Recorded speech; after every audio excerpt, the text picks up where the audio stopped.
All right. I hope you can hear me. Can you give me a signal on the chat group? Make sure that you can hear me loud and clear. Very good. Hey, happy weekend, everyone. I'm glad to see so many of you in the room now. More than 2,000 people now in the room. Hey, can you just give me a favor? Just write where you are from. Just give me a sense of, the audience from different places. Can just tell me where are you from? All right. Singapore, Penang, Canada, Tibet, okay. Singapore, Finland, Philippines, USA, California, New Jersey, Los Angeles, Switzerland, Toronto, Milan, Malaysia, Lithuania, Philippines, India. Thank you very much. Hey, thank you very much for your commitment and using your weekend time to stay tuned to go with me here. I know it is late for many of you, and probably you have heard from Adam as well. I am in the very late time zone now. It's already crossed the midnight here in Dallas. Welcome to Dallas, cowboy. Hey, I'm now in the USA, and it's always good to see family members during the Thanksgiving event and spend time with them. I'm so grateful to see my mom and my siblings in a big family here in Dallas, and I'm going to have a great time with them during Thanksgiving next week, and hopefully so it's a very memorable time for us as well. Thank you also for many of you who joined us from different time zone, and some of you could be very early in the morning. And happy weekend, happy Sunday for many of you.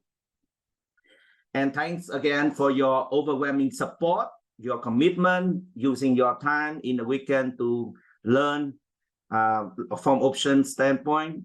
And I cannot wait to share with you how I have traded options, how I made money from option, and hopefully you will learn a lot from today's session. I believe you have enjoyed the day one with Adam and Alshans yesterday. And before I get into my sessions here, I'd like to put up a very quick disclaimer, right? As you know that what I'm going to share with you today, as also in the past, is purely based on my own experience of 18 years of option trading. It has worked very well for me, especially for those strategies that I have introduced and the one I'm going to introduce to you today as well. It worked very well for me. However, it doesn't guarantee that it will work for you. So you need to do your own due diligence because you are trading with your hard-earned money, right? So you have to be comfortable with the risk before you enter the trade. So don't follow my trades blindly, right? It works with me very well. For your information, every time I introduce a new strategy like the one I'm going to do today, I need to test it for at least 6 months, normally 6 to 9 months, over hundreds of trades. And if the strategy could prove to make consistent profits with a very reliable probability of winning, then I will be comfortable with introducing to you. If it's just, it's a patchy and it's not like consistent, I'm not going to do it, right? So again, it doesn't mean it will work for you. You need to make sure that you understand how it works. And if you feel okay, comfortable with the trade, then you enter the trade by yourself. So that's my disclaimer before I go on, right? Just put it up there. Now, earlier today, Adam has talked about how powerful options can be if you know how to use option strategies properly. Yeah, both for investors and also for traders. Especially Adam focused on selling options and selling put options, to be very specific, to earn consistent profits. It is a concept of insurance company selling insurance to you, right? They make consistent profit, yet once in a while they would have some payout, some big compensation but in the long run, they would make profit to offset on those losses, right? So at the end of the day, it's a high probability of winning business model. And you can see there, Adam show you, he had made like hundreds of thousands of dollars from just selling put option, even last year when we went through a bear market. And this year, obviously, it's a good year for selling put options. Now, since Adam has mentioned the basic concept of options, how it works, and I just, it saved me time. I don't have to do it again, but I will do a very quick summary on the options, and then I will use the rest of the time to focus on the new strategy that I'm talking about. And that one is a little bit more advanced with 3 legs. So last year, I also introduced a crouching bull strategy with 3 legs. This year, I have another one for you, also with 3 legs, right? So first of all, in today's webinar, I will show you how to use options to magnify your return on investment, or ROI, in this current market environment, right? And within that, I will share with you my trading results in this year so far. So you have a chance to look at my accounts across my 5 accounts. So I have 5 accounts, right? So you have all the data there. Just give you an idea of how powerful option can be, right? How to use it to boost your investment return on investment, right? In particular, I will unveil one option strategy called Jade Lizard for the first time. I haven't taught anyone on this one except Adam, and now you will be the first one who got to see it. So with this strategy, Jade Lizard here, I have achieved $37,000 profit with a 87% win rate. And I used about less than $100,000 capital. So I used $100,000 capital, and I keep recycling it over the past 6 months, because this kind of trade is a fast in, fast out kind of trade, right? So every trade, on average, I've been in a trade for about 12 days, So after 12 days, I recycle the capital and I enter a new one. And I did, later on, I showed you the number, more than 250 trades right now. And I got 87% winning rate, right? And if you can imagine $37,000 profit over $100,000 capital, that's pretty good, right? 37% return on investment in the past 6 months. So you analyze it, it could be easily about 80%, right? So I will go through the details on how to construct the trade with optimal entry and exit rules, the benefits of the strategy. However, you need to watch out on some of the risks of the strategy as well. And particularly, I show you the details of my trade result using the Jade Lizard strategy, right? Now, towards the end of today's webinar, I will share with you the top 3 trade ideas using the Jade Lizard strategy, right? That's what I'm going to share with you. And you would have the chance to ask questions along the way. Please use the Q&A tab in your Zoom video and ask questions there. And then I will do my best to answer as many questions as I could. So that will be a live Q&A session right there. So just start to ask me questions and along the way as well. Okay. All right, let us start. Now, for those who don't know me, I used to work in one of the top Fortune 500 companies for 28 years. And I worked there as a group finance director in charge of a large business. And I have recently retired from it after 28 years.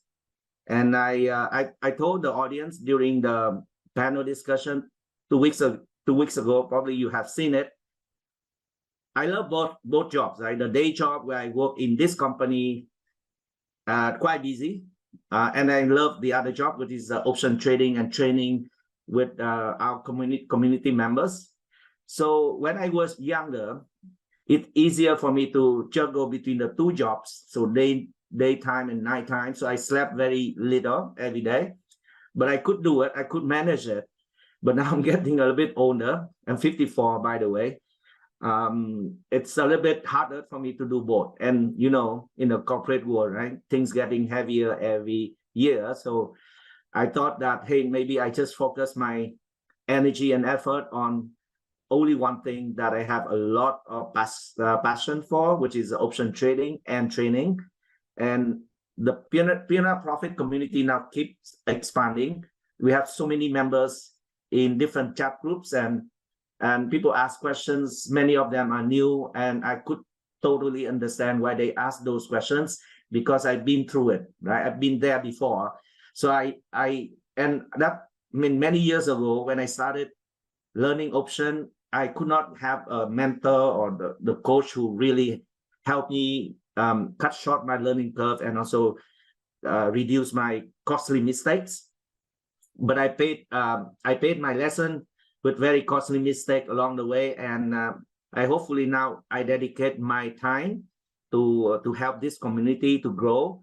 And you will see me along the way in different chat groups there when you ask options, the questions on options. All right, so that's my mission from now on. Right, over the past several years, I became options trading strategist at Piranha Profit. Have 23 years of trading experience, starting with stock trading. But since I got to know option 18 years ago, I stopped trading stocks. I trade options only. And over the past 7 years, I become the coach, where I coach and train people on options. All right, so it's about me. Now, why do I like trading options? Well, as I mentioned, it helps magnify my return on investment, and you see it later on in the next few slides when I show you my return on investment in this year across my accounts.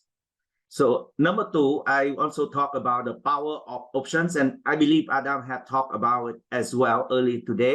Talk about it. And number three, I can tell you that option trading is not something like something so difficult to do. I mean, it's difficult at the beginning, but once you learn it, you find that it's quite dynamic and very powerful, and it is suitable for different traders profile. Either you will be a very busy professionals, or you are very active traders, or you are, you know, a trader who's just started out with smaller accounts. You have different strategies for everyone, and it can be suitable to different lifestyles and risk profiles as well. So it works very well, depends on, you know, how you see it. But I can see that with so many tools and different strategies trading in different contexts, it is totally suitable for different traders profile. Right? So that's how I see option trading is. Now, quick sneak peek on my trading accounts. As I mentioned, I have 5, right? My main account is on IBKR. And this account is about $600,000+, but it didn't start at $600,000. It started the year at about $269,000 there, and I grew as of last Friday. It now $645,000. So essentially, I more than doubled the account in this year to date, right? With still like a month and a half to go. Right? Let's see how it ends the year. But this one, the best performing account for me, 140% return on investment. The second account is also on IB.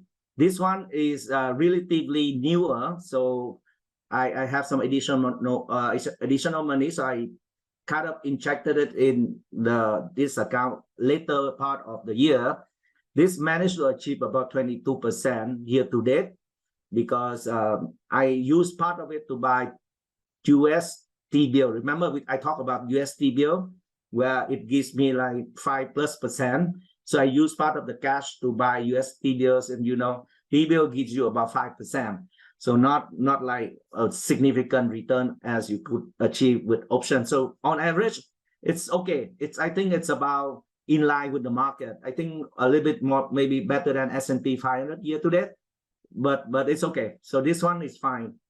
On On the other hand, I also have two Thinkorswim accounts. First one, this one I grew from 102,000 to about 144, which is about 42% return on investment as of last Friday.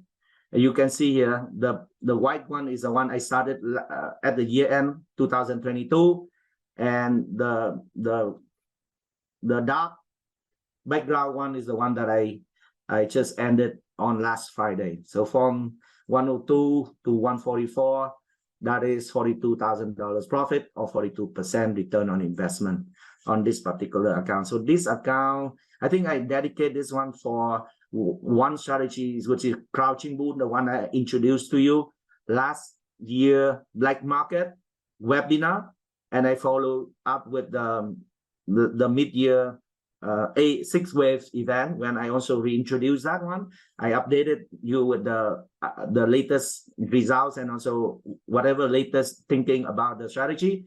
This strategy had been working very well for me in this particular year, so 2023, not only on this account, but also on the other account as well. I have another Thinkorswim account, I call it account number 2, where I grew from 137K to 190K within this year. So that's almost 40% return on investment, right? And this one, it's a mixed account. I use it for many things. Some of them like, OTP trades, some of them for masterclass trades, and some of them for my own personal, but I'm testing different kinds of strategy as well. So this one is kind of doing fine. I think I got about double of the S&P 500 year to date, not so bad. And finally, I have the smallest account where the net liquid is about $75,000 only, but it did quite well. It delivered 24,000 profit from the 51 at the beginning of the year. So 47% year to date return. And for this particular account, I'm still testing one strategy and one strategy only for using this account.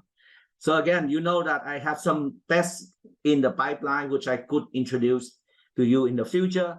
But this one is the one that I've dedicated for testing one new strategies. And it's doing quite okay, right? So far, so good. Let's see how it goes. And then if it works consistently, you know what? You could see the new one next year as well, right? So this is a summary of my 5 accounts. So at the end of, on aggregate, right, you see 5 accounts. I got 70% return on investment, and they are on from option tradings, right? A little bit on the T-bill, but that's very small because T-bill I just started about a few months ago. So the total return from T-bill is still small. Most of the profit has been from the option trading. Let me pull up the pen here so that I can draw something also.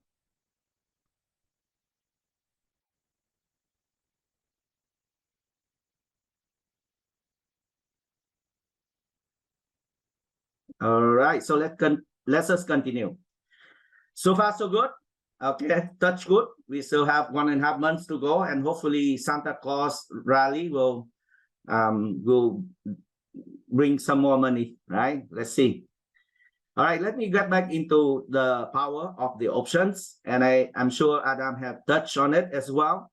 So for investor, right, you can use option to do the hedging for your portfolio if you see some of the stocks gone too much, and then you want to protect the downside risk, or you can sell cover call to generate some extra income while you think the supply will retrace, right?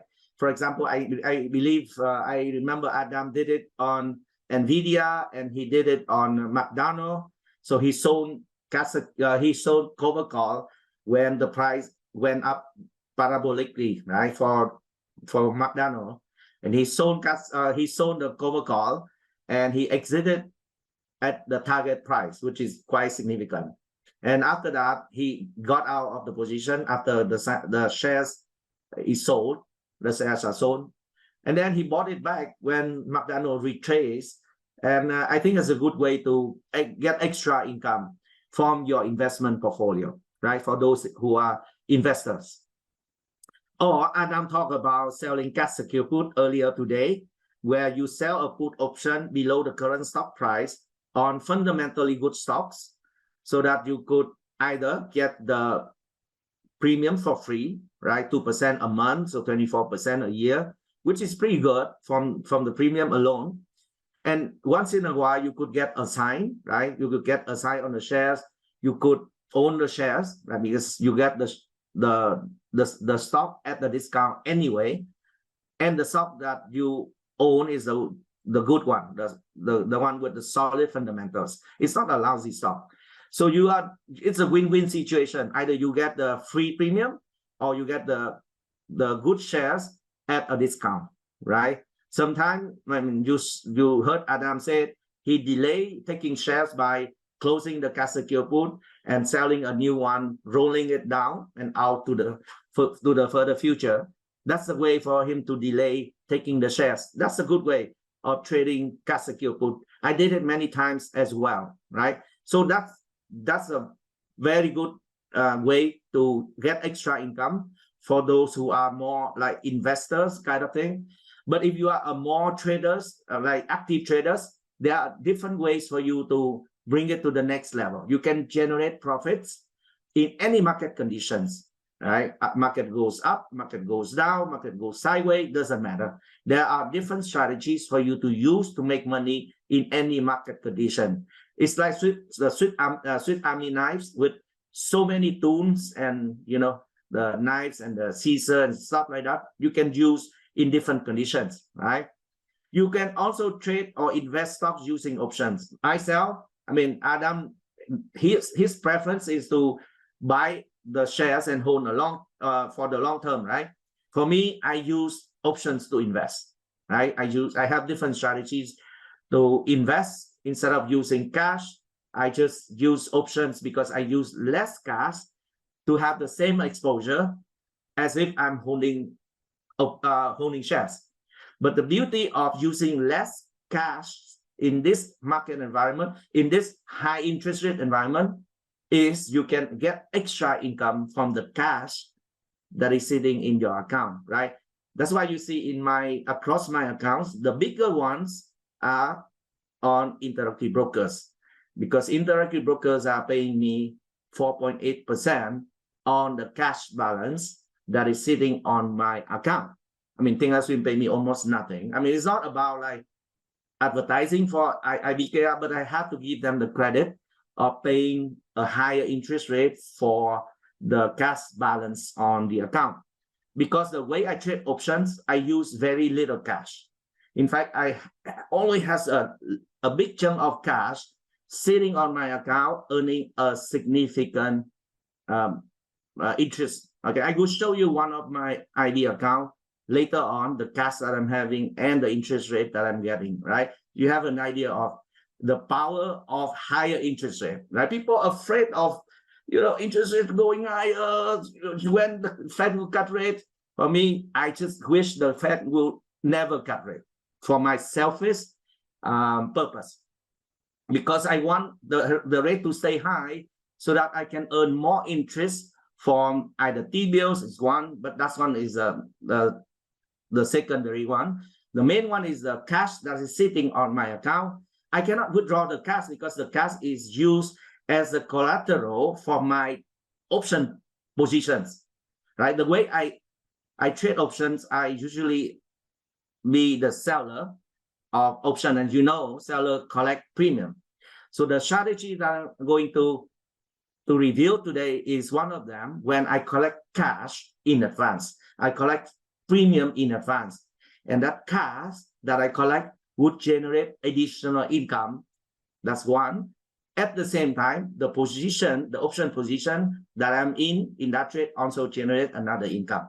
So double incomes on the same cash that I'm having. So don't worry about the higher interest rate. It's actually a good thing. I mean, at least from my perspective. You can also use options to magnify your returns because you use less capital. And then you can also cap the risk, right? Some of the trade that I have, for example, I use diagonal spread, poor man's cover call, or I use bull-bound collar where I have a predefined downside risk. So I use less capital, that's one, but I also reduce my risk. So my trade won't have the unlimited risk kind of thing.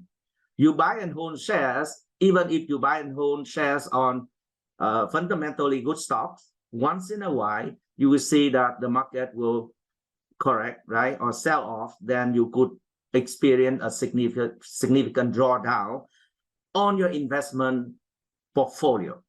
But with options, if you cap the downside risk, you don't have to worry so much about that because you know exactly how much is the max loss of your position, right? So that's the beauty of options. Finally, you can also use option to define the win rates for your trade. The one that I'm going to reveal today has more than 80% win rate based on my actual result, right? Which I will show you later on. Last year, when I introduced the CBS, the crouching bull, that one also have a high probability of winning. I think it's more than 70% win rate. I show you that the specific data during the sixth wave event during the mid-year, right? So those are the one I prefer. I mean, I always like to enter the trade with high probability of winning because that's exactly the concept of insurance companies selling insurance, right? So they have a high probability of winning. Most of the time, they collect the premium and that becomes their profit. Once in a while, occasionally, they will have to pay out the compensation or the pay off for the compensation because of accidents that happening. But that is rare. They have a high probability of winning. And that is why insurance business continues to be a very profitable business. And you know it. Warren Buffett liked that business model. He invests a lot in insurance businesses, right? So I like to be in the insurance business where I sell insurance or premium and collecting cash. And now cash also generate additional income. Cash is not trash. Cash is now king, right? All right. So now let me get into a summary of options. Adam talked about selling put option earlier. So I just want to recap on what he talked about, right? Put option is a contract. The contract that allows the buyer of the put to sell 100 shares at the strike price on or before the expiration date. So let's look at these options here. Now, I prepared this slides. I prepared these slides about a week ago before I took off, right, on vacation.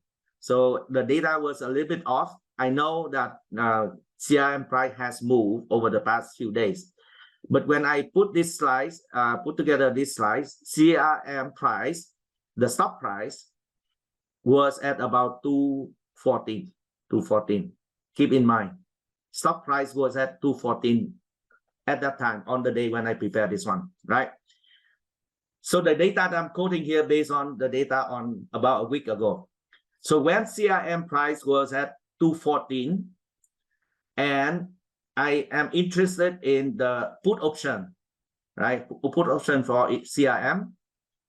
And the put option there expires on December 22nd, right? Which is about a month from now. And I look at the strike price of 200. And at that strike price, the premium I could collect is $3.78. That means if I sell this option, I would collect $378 because one contract is equivalent to 100 shares, right? Which is fine, right? Because the stock price is at 214 and I sell a put at 200, which is 14 points below the current stock price.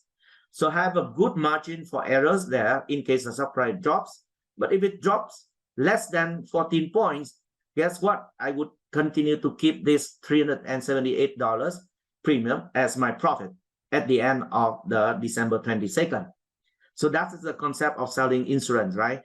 You have some margin of error, and then if the time passes, nothing happened, no accident, nothing, then the premium that the insurance company collect will become their profit. So I'm playing the same business the same action like the insurance companies has been doing, right? So if I like to sell this option, so when I sell 200 put, which is below the stock price, that means I'm selling out of the money put option. And CRM is a good stock, right? At the intrinsic value, I think it's about 240. So even in the worst case scenario, when the stock price collapses and drops below 200 by the expiration here, guess what? I will own 100 shares at $200 minus the 3.78. So my cost of owning the shares is only 196 something, which is very good because the intrinsic value is 240. And now I could own the shares at 196. Right? So it's a good deal for me. Either I get $378 for free, or I get to own the shares at the cost of 196. Yeah. So either scenarios, that would be a good deal for me. So because I'm talking from the seller of the put option here. So I call it the cash secure put, right? We sell the put there where I have the cash ready to take up the shares. I would earn the premium if the stock price stays above the put strike at the expiration, right? And in case the stock price falls below the strike price, which is the 200 strike price at the expiration, I'm obligated to buy shares. At what price? At, is that correct? Something wrong here. I think I got it as 378. Yes, it's 378, not 478. Okay. So then that will be 196.22. So sorry for that. Yeah. So my cost of owning the share is 196.22. Now that's with the pros, or what is the advantages of this strategy is this. It has a very high probability of winning because I will win in 3 out of the 4 price moves scenarios.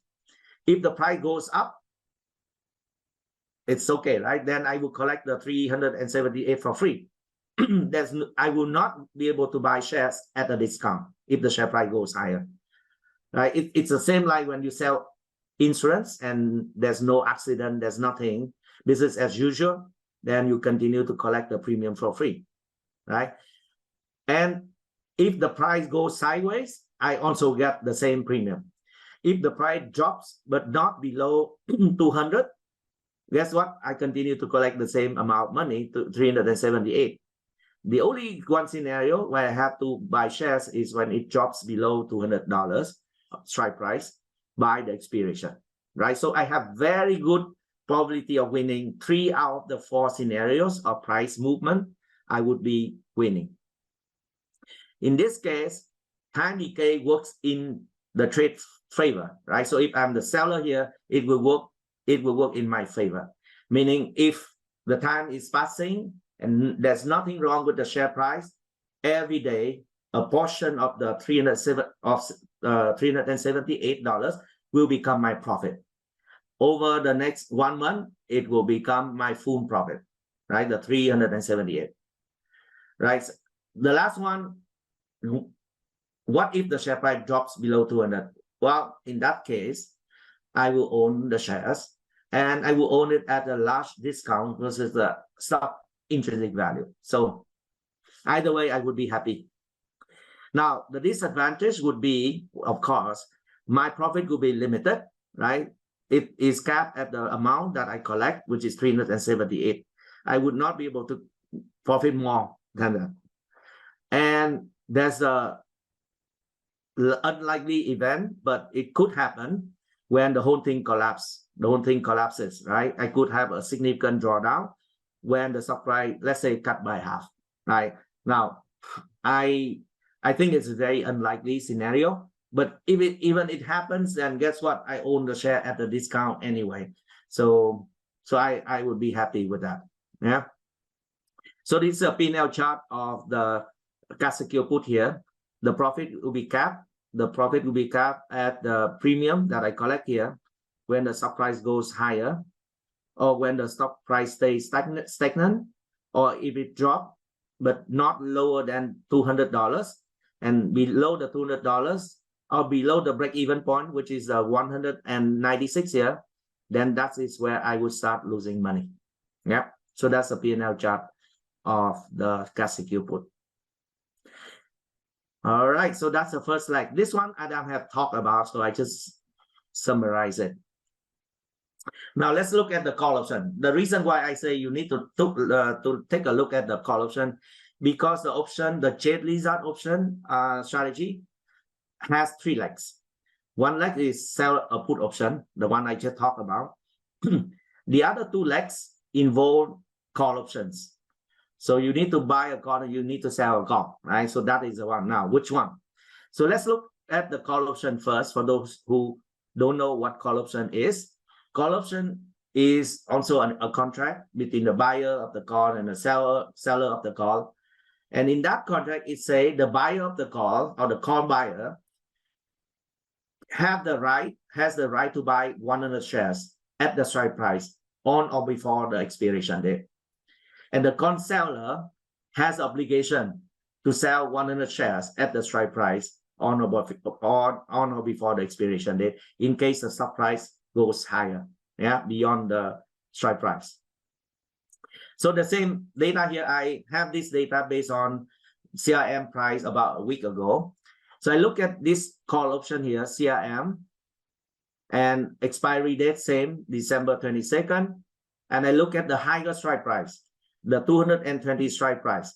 Remember, I say when I prepare this data, the share price of CRM is $214, right? So I'm looking at a strike price that is higher than the current stock price, $6 higher than the current stock price. So we call it out of the money call, right?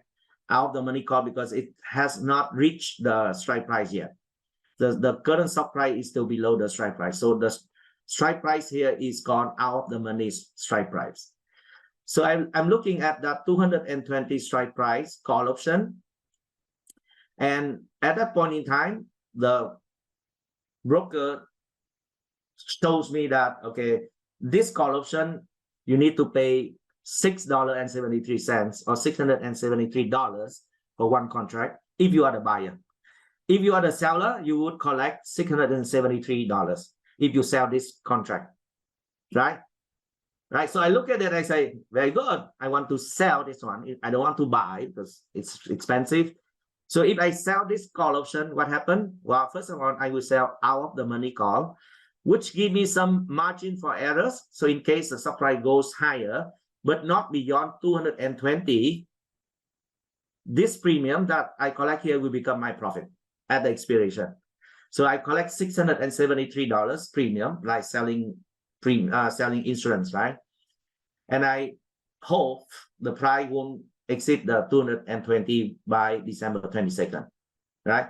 If the price just fluctuate around the entry price, or even goes down, or even goes up, but slightly up and less than 220, guess what? I got 673 as my profit at the expiration. So it's the beauty of being the seller of the option here. So earlier we talked about selling the put, now I'm talking about selling a call. And you can do both.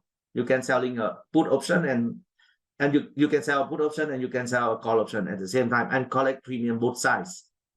Now the problem with this one, before I get into the problem of this one, let me just show you the what does it mean for selling a call option here. Let's say if I choose to sell that call option, right? That trade would benefit if the stock price stays below the break-even point. And what is my break-even point? My break-even point would be 220, which is the strike price, plus the $6.73. So if the stock price stay below 226.73 by the expiration, I will be profitable in this trade. I will be profitable in this trade, right? So it has very good profit zone because the price is right now at 214. It needs to go up like 12, 13 points to hit my break-even point. So I have a good margin for error there, right? So if the price goes down, good for this one. Goes sideways, good for this one. Goes up slightly, it's also good for this one. But the problem here is I don't know if it will go way beyond the 226.73 or not. And that is the risk of the trade, right? Let's continue.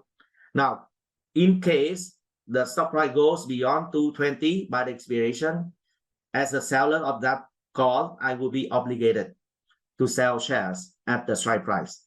So obviously you see the risk there. If the stock price goes on the way to 300, I need to buy shares at 300 and give it to this buyer at 220. So the risk on the upside is huge. Though the premium is good and the probability of winning is high, but the risk is unlimited, right? You don't have the limit on the upside. It can go to infinity and you could lose a lot, right? So in this case, I earn the premium, which is also my max profit, $673 here, if the stock price stays below the strike price by the expiration, right? So 673 for one contract. Now, the advantage, obviously, time decay works in my favor, like I'm selling insurance. If not, there's no accident, every day I will realize some of the profit. And it has a decent probability of winning. The problem, of course, is what the profit is limited at 673. The upside risk is unlimited. If the stock price suddenly surges or spikes to a very high level, this trade could lose a lot. And therefore, you cannot just sell a call option naked, right? You heard it from Adam, don't sell naked call option. Don't sell naked options in general. So in this case, selling this call option is one leg. I need to have a protection on the upside, which is the leg number 3 that I'm going to get into. So the leg number 2 here, selling a call option here, is like selling an insurance. But you know, insurance companies, when they collect money from you, when they sell sell premiums to you or insurance to you, they collect money from you. They don't just sit on the money they collect. They will need to find a way to cut the tail risk. They call it tail risk or black swan kind of risk in the catastrophic event. What happens if there's a huge flood in the city? What happens if there's a wildfire? What happens there's a big, car crash in the highway? They need to plan out some catastrophic event. And when the risk is just too high, right? You know what? They do another action, which is to buy reinsurance. So insurance company, all of them buy reinsurance to cut down the high risk, low probability, but high amount of risk in those black swan event or catastrophic event. And you need to do this one as well. You cannot be complacent just selling call option here, because you never know. And especially with the earnings coming, right? Earnings coming, the stock price can surge to $300 and you could lose a lot. So in this case, you need to buy a reinsurance. And that is the leg number 3. Leg number 3 is reinsurance I'm talking here. So I'm looking at another call option, right? And same underlying stock, which is CRM, same expiry date, which is December 22nd.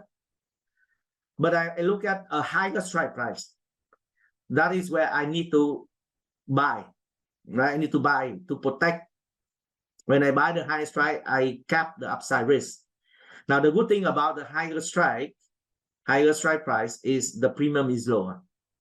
And that is exactly what insurance company is doing, right?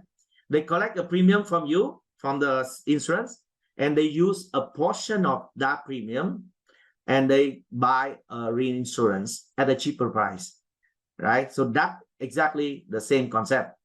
So I look at another call option here on CRM, same expiry date on December 22nd, but I look at a higher strike price. In this time, 225. Remember, the 220 is the one I sell, but I need to buy a protection on the 225, which is 5 points above that. And for that, I would need to pay $4.80, which is about $480. All right. So now just look at these two call options here. The one I sell, 220, and the one I buy, 225. That is, okay, first of all, before I get into it, the third leg that I'm getting, I buy here, the reinsurance I'm buying here, will profit if the supply goes much higher, which is good. That means I cap the risk of the one I sell, right? And so let me skip through it and let me show you the combination of the two legs. I sell a lower call and I buy a higher call. Now, in the curriculum, we do teach this strategy and we call it bear con spread. A bear con spread is a combination of the leg number 2 and the leg number 3 there, where leg number, so it's combination of selling a call and buying a higher strike call, right? So in this case, I would sell 220. I collect $673. And to cap the upside risk, I will need to buy 225 call. And I need to pay a reinsurance premium at $4.83. So net, I would still collect a premium of about $190 for one contract, right? So between selling and buying a reinsurance to cap the upside risk. So I'm happy with 1.9 within, within a certain limit of risk only, all right? And then this is the concept of selling insurance and buying reinsurance to cap the risk. The advantages of this strategy is, first of all, it still has a very high probability of winning, because remember the 220 call that I sell here is still out of the money and it's still above the current stock price, 214, right? So even if the stock price goes up a little bit, it won't hit that strike and I would still be winning on that selling call, right? So high probability of winning. Time decay works in my favor because net, I'm still collect the net premium credit. Then every day passing, it will bring some profit for me from the 1.9 there. After like 30 days, the 1.9 or 190 will become my profit. Okay. The disadvantage of this strategy is, of course, the profit is capped at the 190 only, so I don't get the full amount, just 190, because I need to pay to buy reinsurance. And it's a typical P&L chart here. I would collect $190, but my max loss is more than 190. So this is a max profit, 190, but the max profit is 310. So it's more than the max profit. Whereas the 310, well, my max risk is the strike difference, the $5 difference there. That is my max risk minus the 1.9. So that is 3.1, which is $310. That's my max loss. So that is a little bit unfavorable risk-reward ratio. So that's a trade-off. I have high probability of winning, but if I lose, I could potentially lose more than my max gain. Now, the thing here is I will never let it lose 310. Adam also mentioned in his previous webinar, when the strike price hits my short call here, 220, I will cut loss. I will cut loss. And then at that point in time, the loss would probably be half of that. 150, 100 or 60 kind of thing. Then I will not lose 2 times, right? So that's the discipline we need to have. We need to have that discipline. When the trade hits some stop loss, we need to get out. Now I'm talking about this bear call spread only, not the trade lizard. The trade lizard, if the share price goes beyond the strike price here, 220, actually you don't have any loss. You have profit. That's the beauty of combination of the cat secure put and the bear call spread. That's the more you learn option, the more you find it so powerful. So if you only do the sell call, well, if the share price goes up, you'll be losing money, right? But later on, when I show you the trade lizard, if the share price goes beyond the short call here, well, you make less profit, but you still make profit. That is the beauty of the options. Okay, let me continue and I show you the chart later. Now, how to construct a trade wizard trade?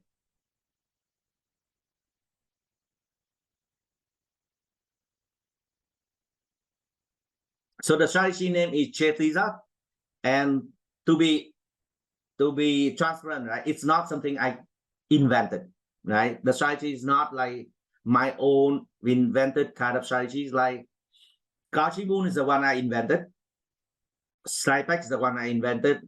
Earnings Sniper Spread is the one I invented. So Boon Bang Collar, Boon Bang, I invented a lot of strategy, but this one is not invented by me. However, the trade wizard that I'm teaching will be a very specific version of trade wizard. So trade wizard is a big concept. It can be very flexible, but the one that I'm teaching will be very strict on the entry rule and exit rule.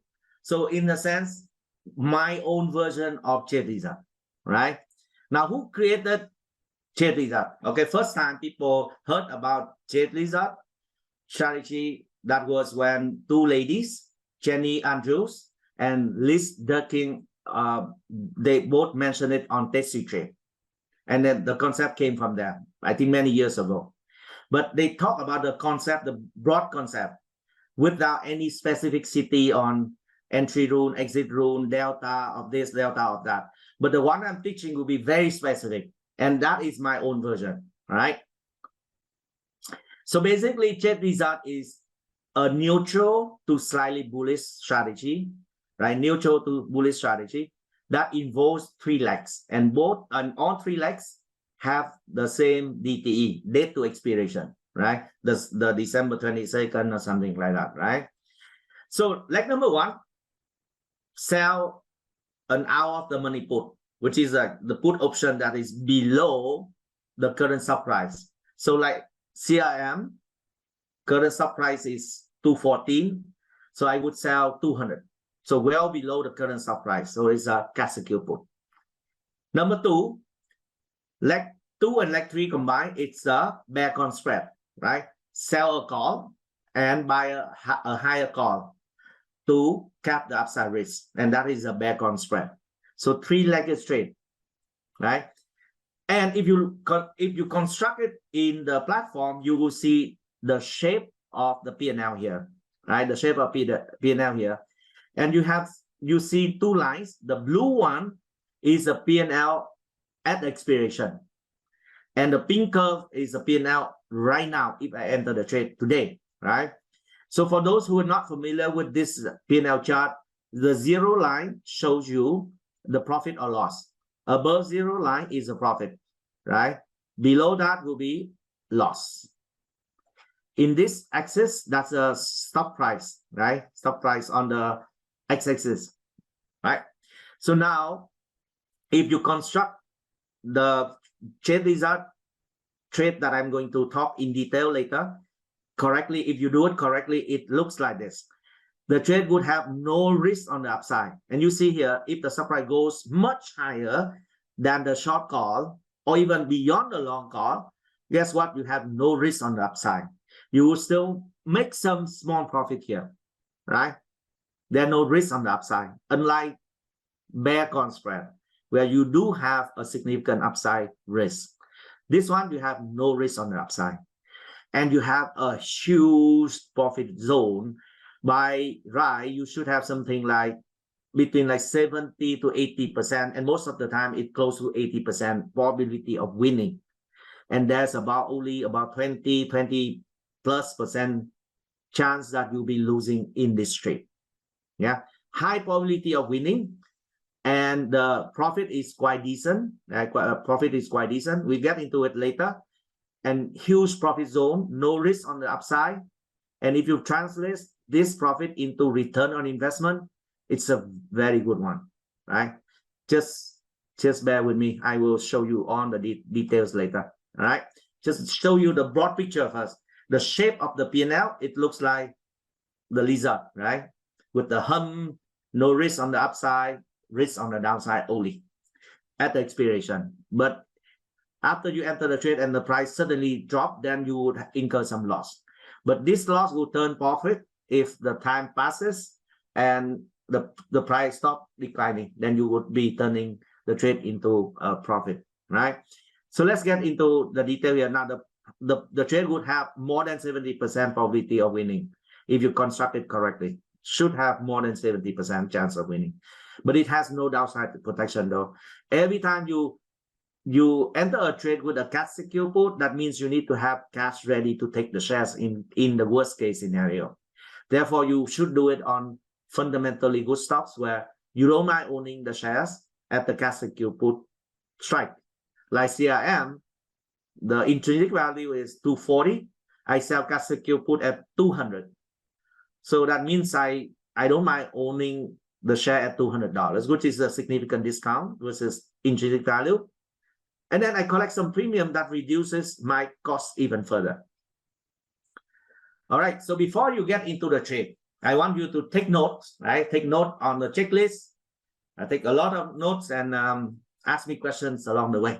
All right, so first of all, think you need to be ready to enter the trade.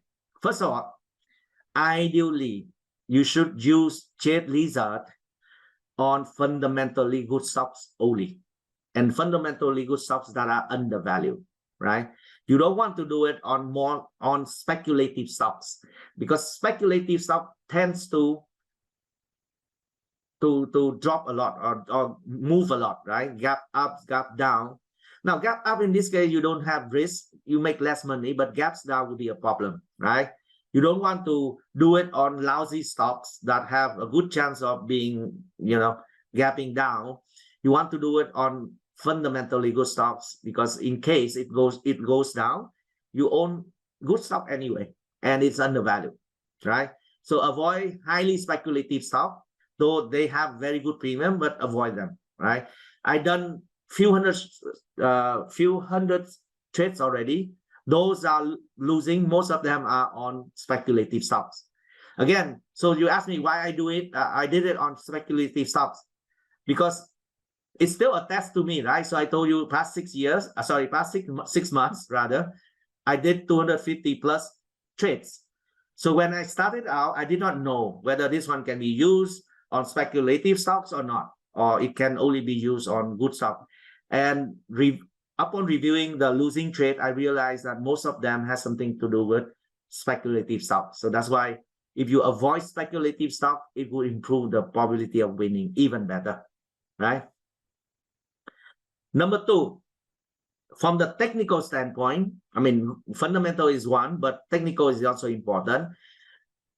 I would avoid doing it on the stock that shows no signs of stopping. The declines show no sign of stopping. There are several stocks that you can easily plot, and you can see that the stock price continue to go down like there's no tomorrow, right? And there's no sign of stabilizing, consolidating, or due for a rebound or something. Avoid those, right? Even if it is on a fundamentally good stock. Even on fundamentally good stock, don't do this. This is a trade. It's not an investment, right? Then avoid, because the trade is only a few days and you get in and get out. Don't trade. For trading, it is based on price action a lot, right? On a chart, on a pattern, technical pattern. And sometimes fundamentally, fundamentals of the stock is not, is less important than the technical setup, right? I've seen quite a few fundamentally good stocks that are like heading lower every day. I mean, there was time when Hershey, for example, dropping like crazy. Now it's stabilizing good, right? But there was time it like heading lower and lower, like Estee Lauder, like Alibaba, for example. There was time like that. So when you look at the chart and from your bare eyes, you can realize that, hey, this one looks like still no diving, right?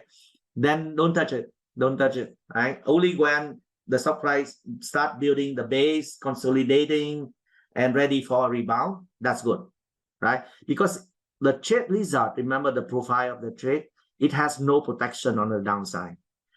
It's okay if it goes down a little bit, but not significantly. And it have no risk on the upside. And it's perfectly fine if the stock price consolidates and goes sideways. The longer it stays near the entry price, the better. That's where you get the max profit, right? So the technical setup is very important.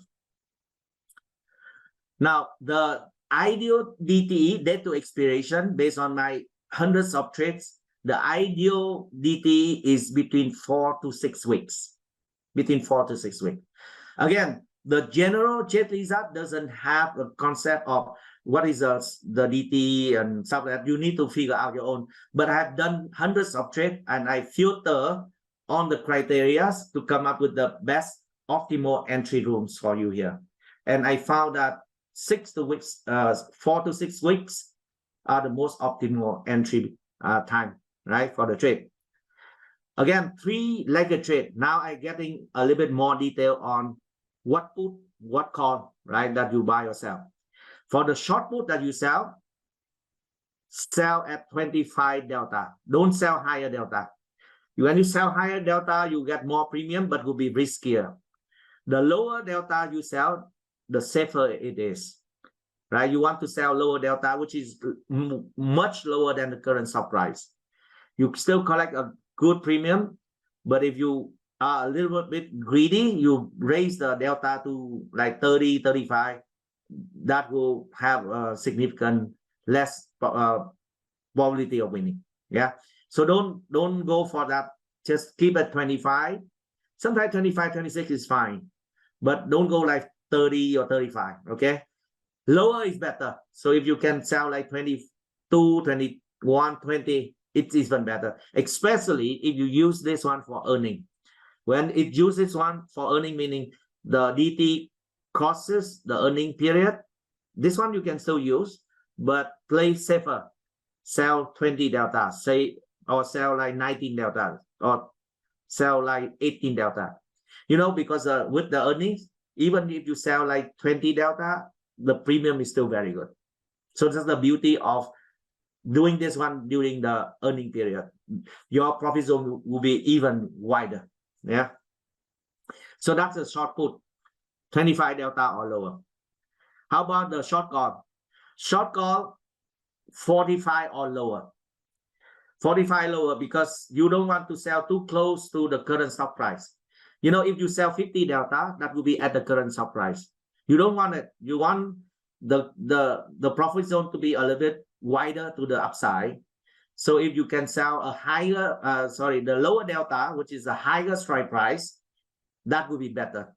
So ideally you sell at 45 delta, but sometimes if you can sell at 40 delta, you collect a good premium. That's okay. That's even better, right? But no, please don't go low. Please don't go higher than 45 delta, meaning you should sell further out from the current stock price. Now the long call is not a specific delta thing, right? How do you select the long call? This is very interesting.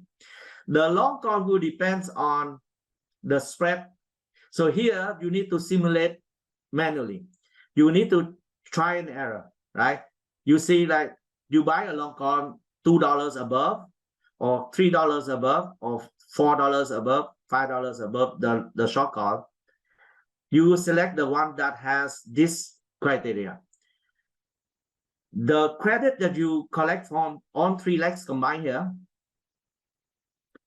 the premium you collect from the 3 legs combined here, the premium, the net credit, needs to be equal or greater than the bear call spread, right? So for example, this one, for the CRM, I sell 200 strike, right? For put option. For the short call, I sell 220. Remember that one earlier? I showed you this. And for the long call, I need to try to test different scenario. And finally, I found the good one that is at 225. Now between 220 and 225, how many points is it?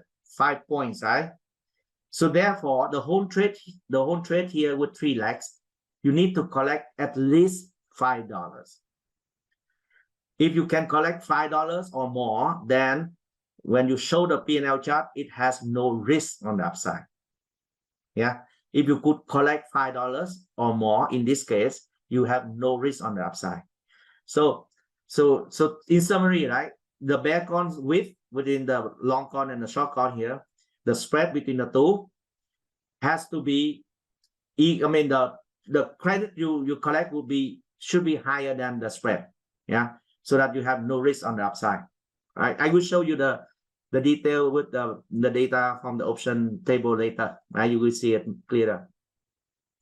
Then another criteria which I often see no issue, but at times you need to check this one, because if cannot meet this one, I will skip the trade as well.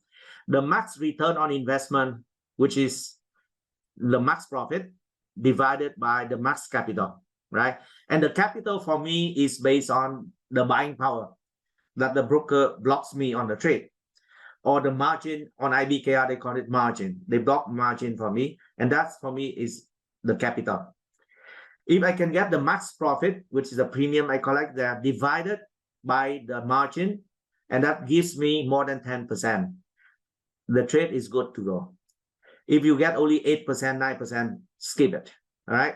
Minimum 10%. Often I get like 15% or even more, right? But minimum is 10%. Now, the trade would have a break-even point at a very low end, and therefore the probability of winning is very wide, very high. Now, let me show that one to you on the option chain here, so that you understand what I just talked on the theory part. First of all, you look at this stop. Yeah, it is CRM here.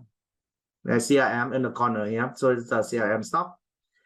And for those who don't know, not familiar with this chart, basically you have the strike price in the middle, and you have the call options on the left, and you have a put option on the right. Right. So then I choose the DT here, the date to expiration, which is 22 of December. Right. So here's the trade that I'm planning to do based on this data. Number one, that's the trade has 3 legs, right? Same DT in this case, the 39 days to expiration. You see the 39 days, that's the date from now to expiration, right? 39 days is well within 4 to 6 weeks. 4 weeks is like what, 28 days. 6 weeks is like 42 days, right? So this is within that. So from the DT standpoint, this is good.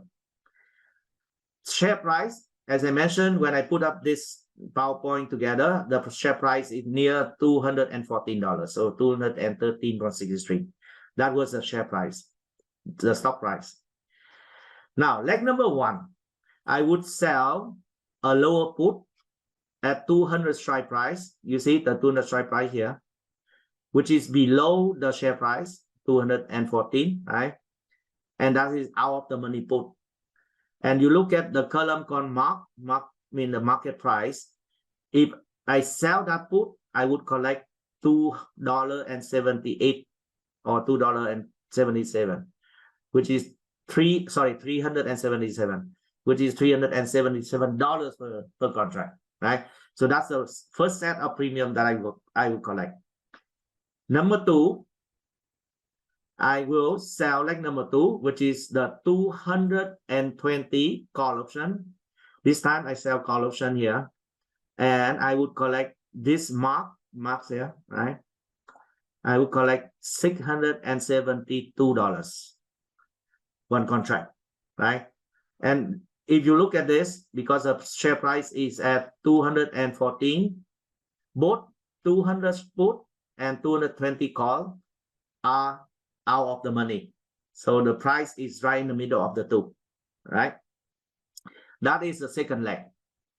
Leg number three, because when I sell call option, I would expose myself to unlimited risk, right? So leg number three is to buy reinsurance. And in this case, I will buy the 225 call option to cap the upside risk, right? This is my reinsurance here, and I need to pay $483 for the reinsurance fee. Yeah. So in this case, what you see here, this is what I collect, this is what I collect, and this is what I pay. I need to pay, right? So if you combine the 3 legs, collect, pay, I would collect the net credit of $5.67, which is $567 for one contract. That is my premium I collect upfront. This is a insurance company selling and get the premium upfront. And that would be my max profit also. And you see here, I get it upfront. I mean, it sits in my account and it earns interest rate on it, right? For the interest rate on the 560 is small, but imagine if you do many of them on a big account, it could be a meaningful amount of money, right? And if you do that, well, how much is the buying power in this Thinkorswim or TD Ameritrade? They will block me. Well, they would block me about $3,225 as a buying power. In reality, when I execute this trade on my interactive broker, they block me less buying power because I have a portfolio margin on IBKR. So they block me less buying power. So the return will be even better. Thinkorswim, they don't, I mean, the one in Singapore doesn't have portfolio margin. So they block 3,002 for this trade. Even with that, that translates into a pretty good potential max return on investment. So if you get 567 divided by 3,225, that is 7.6% return on investment. And this is not per year. This is over 39 days, right? So if you analyze it, it could be a very big number, right? So the third one I want to focus on is the third one. You buy a further out the money call as a reinsurance here at the strike price where the credit that I collect here would be more than the spread of the two legs of the call, right? Between the 220 and 225, $5 spread. I collect $5.67. That is very good. That means I have no risk on the upside. If you collect less than 5, then there will be a small risk on the upside. Yeah. Hope it's clear. All right, so here's a P&L chart. Once you plot it on the simulation on the Thinkorswim here, you will see this kind of chart, which I showed you earlier. But I just want to zoom it in here. 3 legs here, remember? Sell a put option. Let me change the color. So I will sell a put option here, right? $200, 200 strike price put. Then I sell a call at 220 call options. And to protect the upside risk, I buy a 220 call option. Net, I collect $567 for a credit for the trade for one contract. So that is the trade itself. Now, in terms of the price potential movement, right? Current stock price is here, 214 kind of thing. It near in the middle of the profit zone. You can imagine that if the share price goes up or stays sideways, what happened? Well, the trade would make profit, right? So you have a huge profit zone there. In this case, almost 78% chance of winning. Yeah. And you make money if the stock price, the best scenario would be if the stock price stay between 2 short strikes. This is a short put and this is a short call, right? If it stays here until the expiration, you get the max profit, which is $567. You make less profit if it stay in this range between the break-even point and the short put strike. You would be still break-even, making money if it stays here until the expiration, but the profit will be less. On the other hand, if the stock price goes higher, if it stays within this zone, you still make some money. But if it goes too much higher, you will still make some money, but the profit will be smaller. So obviously, you see that there's no risk on the upside. And that's total profit zone, you have 78% chance of winning in this trade. And you have about 22% chance of losing money in this trade, right? So if the stock price drops below the break-even point, So in this case, the break-even point is this. So how you calculate the break-even point? First of all, the max profit is easy, right? That's 567, which is the zone between two short strikes here, the 220, the 200 and 220. Yeah, that's the max profit. How about the break-even? The break-even point will be equal to the short put strike, which is the 200 here, minus the $5.67, which is a credit I collect. So that will be the break-even here. Yeah, that is 194.31 or something. That is the potential cost of owning the shares. Think about it. In the worst case scenarios, you need to own the shares at that strike price or at that cost, which is okay. Current stock price is 214, which is already undervalued, right? Versus intrinsic value of 240.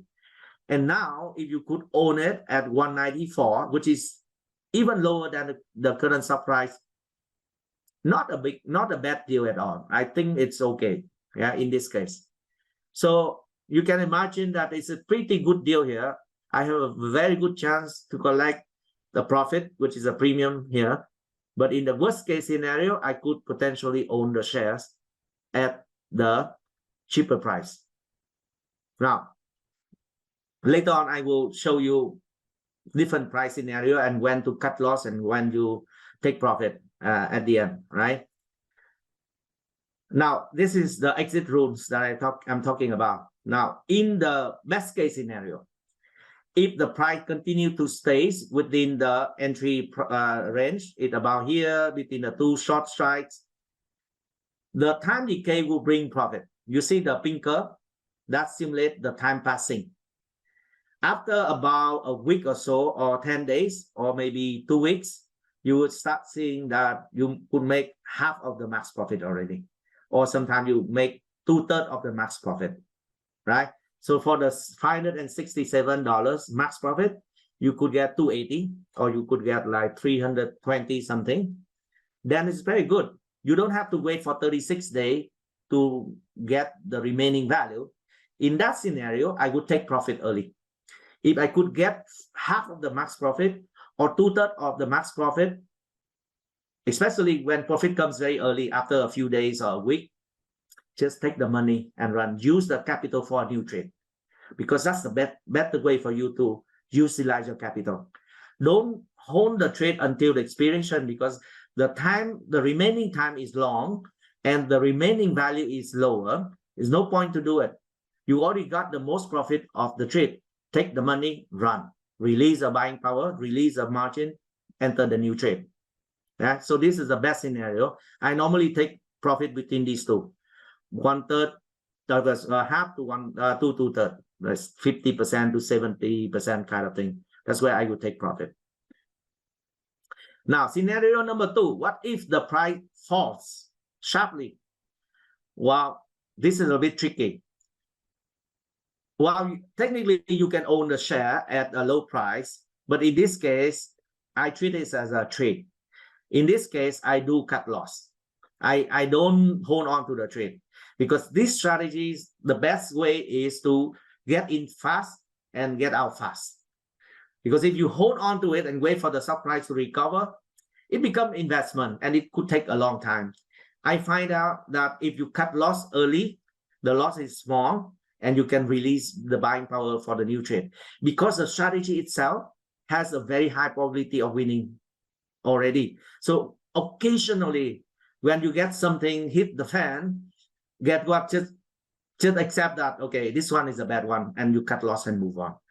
And I usually cut loss when the stock price drops below the short put. So in this case, the short put is 200, remember?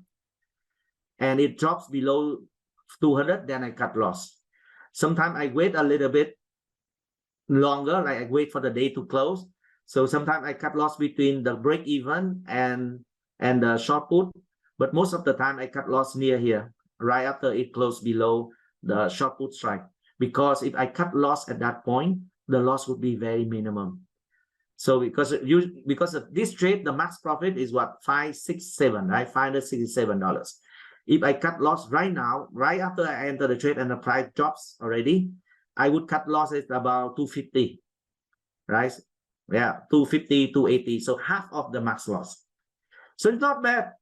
It's not bad if you cut loss early. Now, if you wait, and it could snowball, right? And the loss will be significantly higher as the price continues to drop. So, I mean, I tested different scenario. I found out that the best way to exit when the price goes against the trade is to cut loss between the short put and the break-even point, right? The sooner is the better.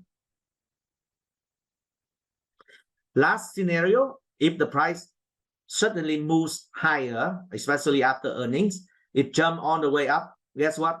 You don't have any risk on that side. You just make less profit. So in that case, if the price goes beyond the long call, which is the 225 here, I would close the trade early for a small profit. In that case, I would still make a small profit, maybe like 15% of the max profit or 10% of the max profit. That's fine. That's fine. But it's still profitable, no?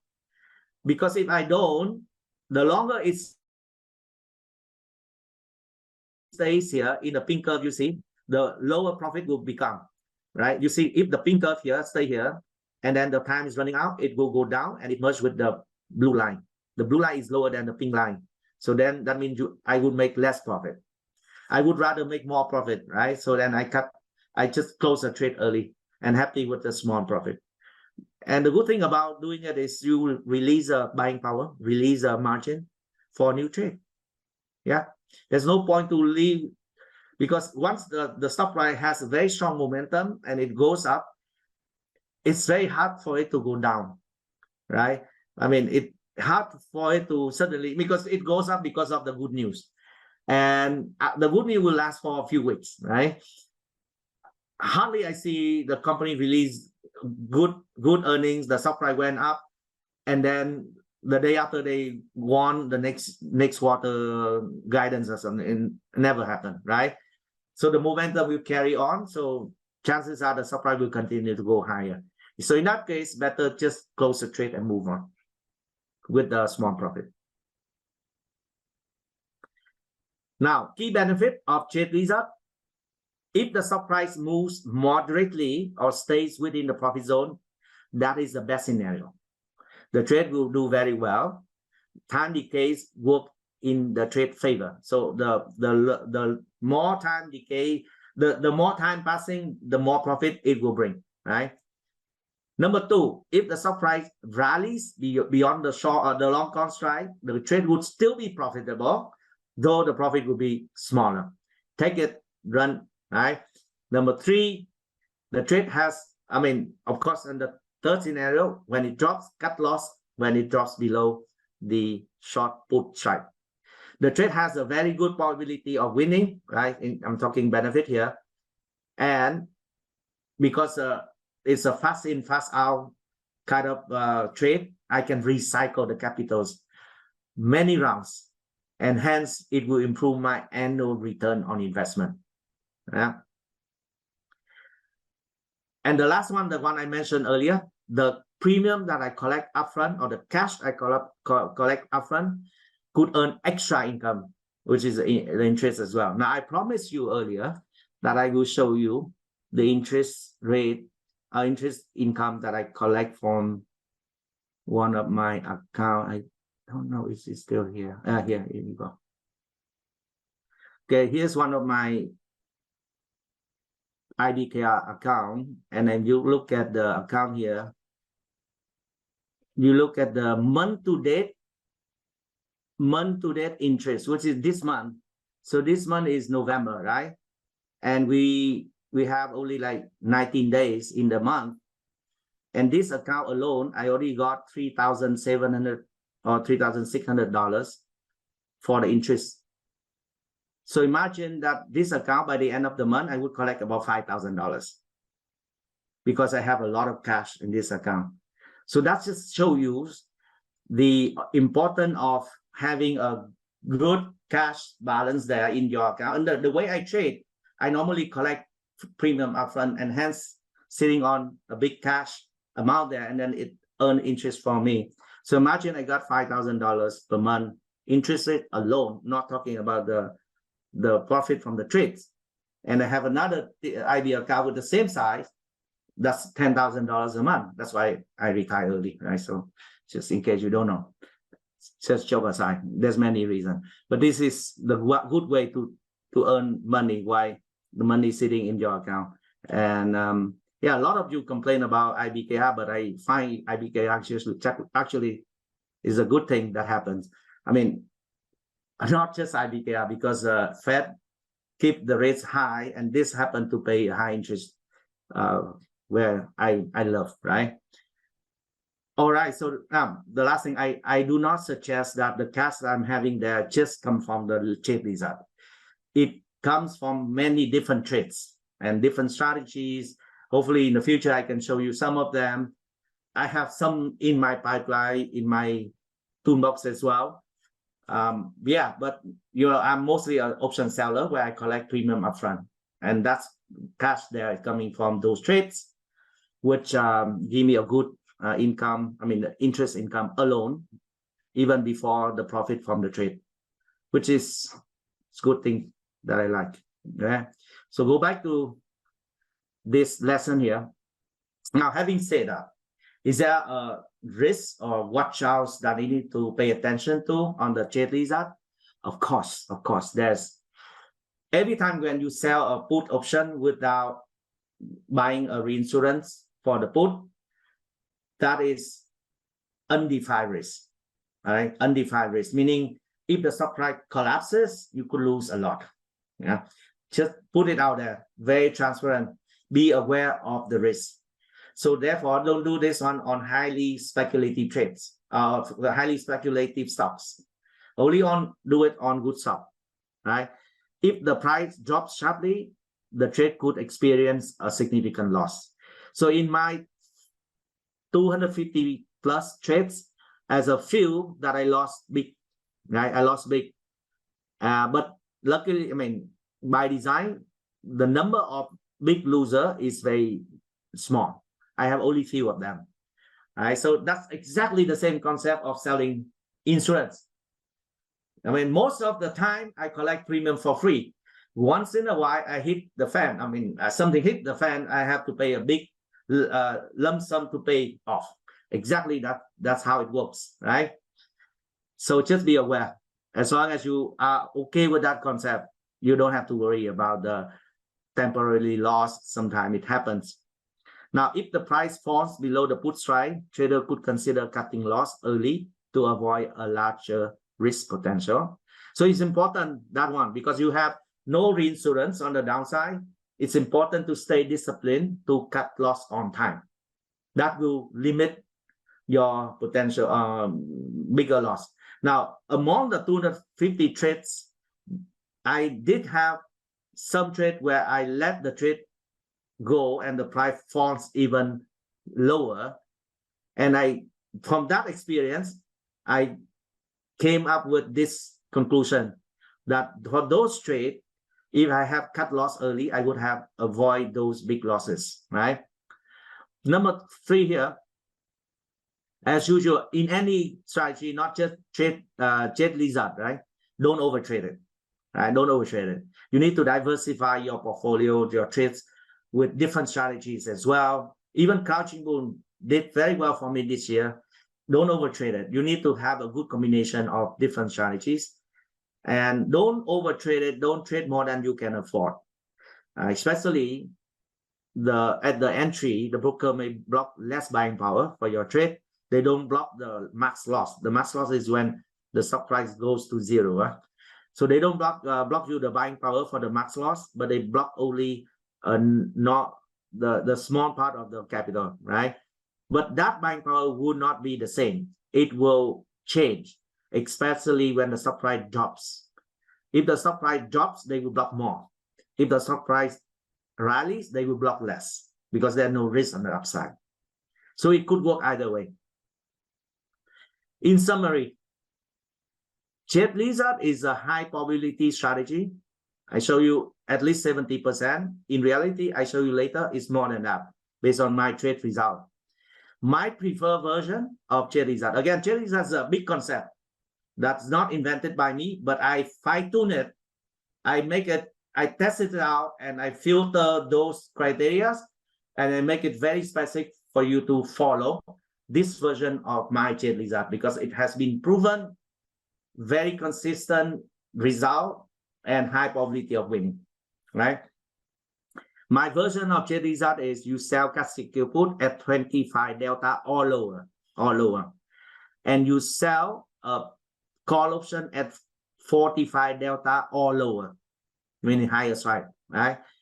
And then choose the long call in a way that the total credit you collect from the trade would be more than or equal to the spread of the call, so that you don't have the upside risk here, right? However, watch out, trade result has no downside protection, and hence it's important to cut loss on time and stay disciplined with that. Otherwise, the loss could be significant if you let the price snowballing, right?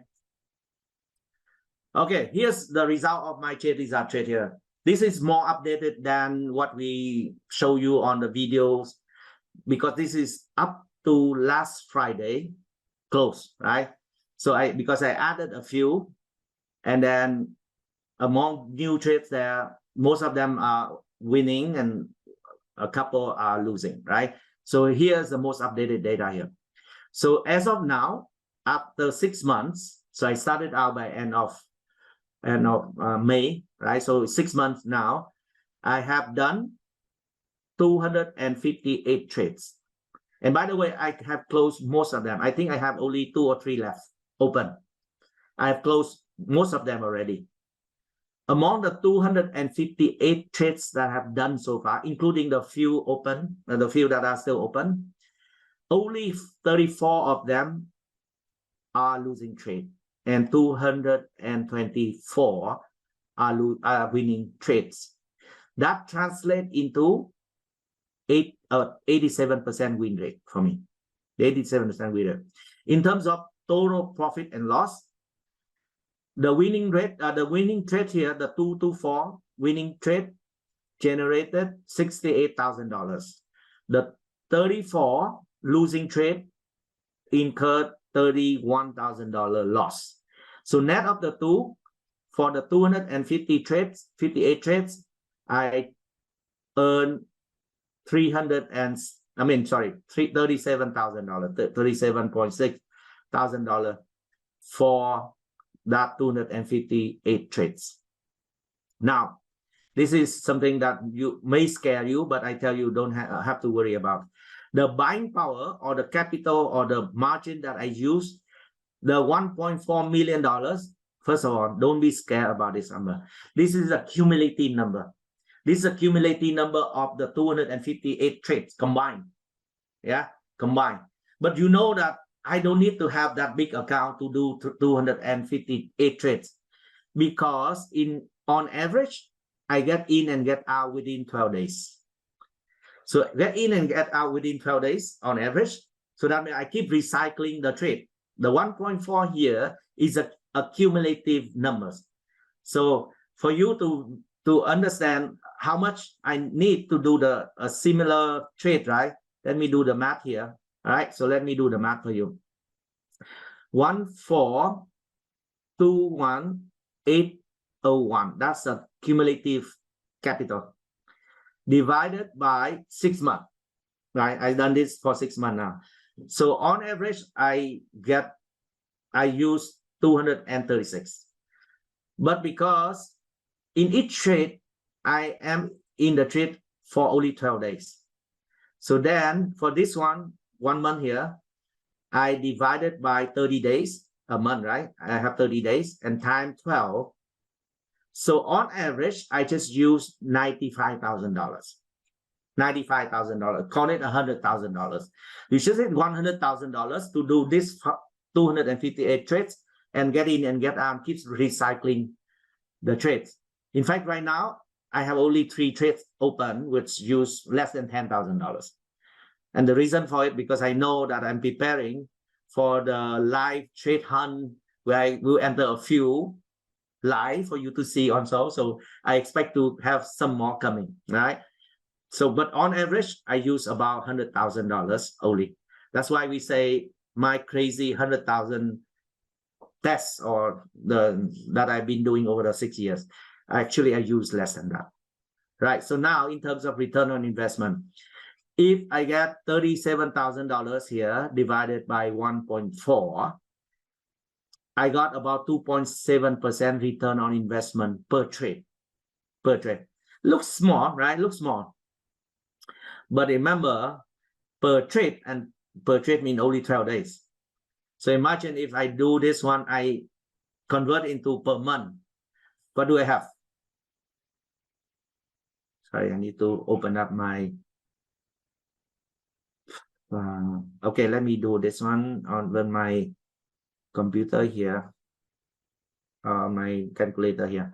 So now let me do the math here. 2.7% over 12 days. So I divided by 12 days and time 30 days a month. So if I convert the return on investment into per month, I get about 6.8%, 6.75%. Right? So it's much better than just selling cash secure put. Right? Earlier you heard from Adam, cash secure put gives you about 2% a month. This one could give you 6% or 7%, 7% a month, which is a better one. And if you analyze it, it will be even a bigger number, right? So if you analyze it, so here's a summary. Profit, $37,000 over 258 trades in 6 months, a win rate of 87%, average 2.7% return on investment in 12 days, right? So per month is about 6.7% per month. And I use less than 100%, 100K capital. And if you analyze the 6.7% a month into a year, you get about something like 82% a year. Now, I tell you, I don't know about you, but for me, if I get 82% annualized return with 87% probability of winning. And by the way, the 82% here already consider the losses, right? So it's all in, right? But if I can get this high return on investment with the high probability of winning, I guess this is something I like to do very often. All right, so hopefully it's interesting and then gives you some idea of what option can do, right?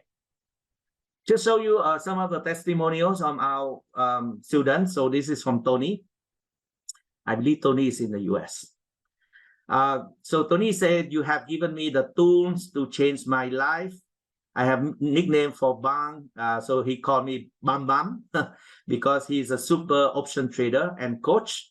I'm 72 and have more than double my account in 8 months, something I only dream of, right?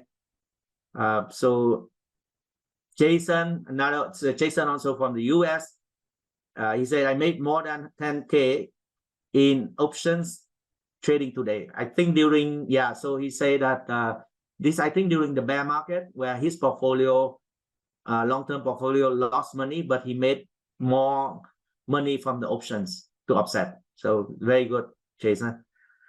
This is from Michael, right? So Michael also used option to hedge his portfolio during the bear market. So he said, on my knowledge came from Bang and Adam and Bang, even though the market is going down, my account is about staying the same because I'm hedged, because of hedging. I'm not worried about the market falling when I'm sleeping. You see the power of option, right? You can trade when the market goes up or goes down or go sideways. So Michael make the profit from market going down. Let me skip through this. Hannah also make good money. I have profit every week. It's too good to be true, right? So again, the option mastery package that we're offering you today on a very special event on Black Market here would have 2 levels. Level 1, they call it Iron Shell, right? Where this is the basic option levels. Adam and me jointly developed this one, focusing on more investors now moving to options, using option to boost the income, to boost the return on investment. So it's more a little bit more on the investment side. So we start with the basic concept of option trading. We go through everything. Even if you are completely new from option trading, no worry, we cover everything, right? From zero, right? We also talk about how to set up the charts and tools to trade options, both in Thinkorswim and also in IBKR, right? You have both. We explain how long calls and long put works. With cover call, with the portfolio of stocks you have, how do you generate extra income, right? We also talk about how to use option to hedge your portfolio in case you think the market is going to go through a retracement, right? You can use option to protect your portfolio as well. Lesson 6, this is what Adam talked about earlier, right? Selling cash secure put, getting 2% a month, or potentially buy stocks at a huge discount. Lesson 7, where we talk about bullish strategy using the vertical debit spread. So for those traders who have smaller accounts, this is a good way for you to trade because the trade would cost very little and it have a significant upside potential, right? So it's a good bull call and bear put kind of spread that you can learn from there. Bearish strategy, same thing, right? Call, now put, right? And then number 9, this is a dynamic of 2 strategies. You can start with cash secure put, and then one day you get assigned with shares. You use the shares to sell cover call. And that's what we call the cash flow wheel. Very interesting lesson from Adam there. We have 2 bonuses. First one, we have the basic technical analysis for you to, have some basic, technical setup, and also how to analyze the chart. And also we have the setup of your trading station as well. Next one, level 2, much higher level. And this is the level when we keep adding new strategies. So the jet lizard, the one I just show you, and by the way, it's not everything I show you today. I just show you the high level of the strategy. But when you see my videos on these new strategies that I'm going to add in this level 2, you see a lot more, right? You see the real-time demo of trades that I enter, and I monitor over the weeks, and then I close it, right? I take profit or I cut loss. You see very detailed, not just the theory part, the one I just mentioned, right? So this new strategy will be added to this level 2 very soon. In the next few weeks, you will see it. And again, level 2 is a different ballgame. You are in different class, and you have a lot of benefits if you sign up for option level 2 as well. It includes at least 15 strategies. And I tell you, 15 is not the final number. I keep having a new one. And for those who are own students, you know it. I keep adding new strategies and new stuff. Adam also updated his strategies, or we show you how to do chart setup, and we show you how to simulate the trade on IBKR. So lots of new things that we keep adding to the curriculum, right? The curriculum for the level 2. First, we talk about advanced option strategy, advanced option course, and then we talk about a set of strategies when you are more like the seller of the option, right? We talk credit spread is where you are the net seller, where you get you collect premium upfront. And remember that one, the cash is not charged. The premium you collect there sitting in your account earns good interest, right? If it's big enough, you can retire with the interest already. You don't need to continue your work. Again, this is just one of my reasons why I decided to retire. But just show you the power of the option, right? So if you do the credit spread, you are the buyer, you collect premium upfront, right? And time is your friend. It works in your favor. You can make, the time works even when you are on holidays like I'm right now, or when you are sleeping, or you are on vacation, doesn't matter. And Condor, another set of credit spread when you collect premium upfront. Again, time works in your favor. This is it's a very important strategy for those who trade advanced option strategy. This is the one that you must know, right? Earning probability spread is the unique thing that we created, and that's one cheap way for you to trade earnings if you want to trade one direction or the other, right? Bullish, bearish, or even neutral. You can use this strategy, and the cost is very low, but the potential return, it could be 5-6 times, right? So it's very powerful option strategy there. Long diagonal spread, right? So this is, I call it poor man's cover call, or lease to rent concept, or budget cover call. So remember, cover call, you need to own at least 100 shares to sell call options, right? But buying 100 shares could be very expensive because it requires a big capital outlay, right? Capital outlay. Hey, there's a better way of doing it. If you don't have a big account to buy 100 shares, you can use diagonal spread, and it's like a proxy of cover call, but using a fraction of the capitals only. And therefore, when you use less capital, you generate almost the same return in terms of absolute, then it will boost your return on investment significantly. Long calendar spread, this is one of the most dynamic, versatile kind of strategy that I use in many contexts, bearish, bullish, neutral, earnings sometime, or snipebacks and stuff like that. So I use a lot of calendar spread in my curriculum. And by the way, this is one of the lowest costs, right? Calendar spread is the cheapest one, if not the cheapest, is one of the cheapest trade that you can enter. And by the way, that one also has a time decay, positive time decay for you. So when you enter a long calendar spread, the way we constructed it, you will see that the time works in your favor.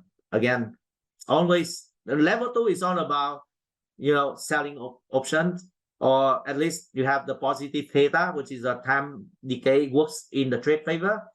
So then when you are sleeping, when you are away or weekend, doesn't matter, it brings you some money. Synthetic long or short the stock. So this is the strategy that we use if you want to have the same exposure as holding shares, but now you use 1/5 of the capital, or 1/4 of the capital, a fraction of the capital compared to holding shares. Now you use option as a synthetic holding position, and it will optimize your capital a lot, right? Now the long synthetic acts the same way as holding shares, but it has no protection on the downside.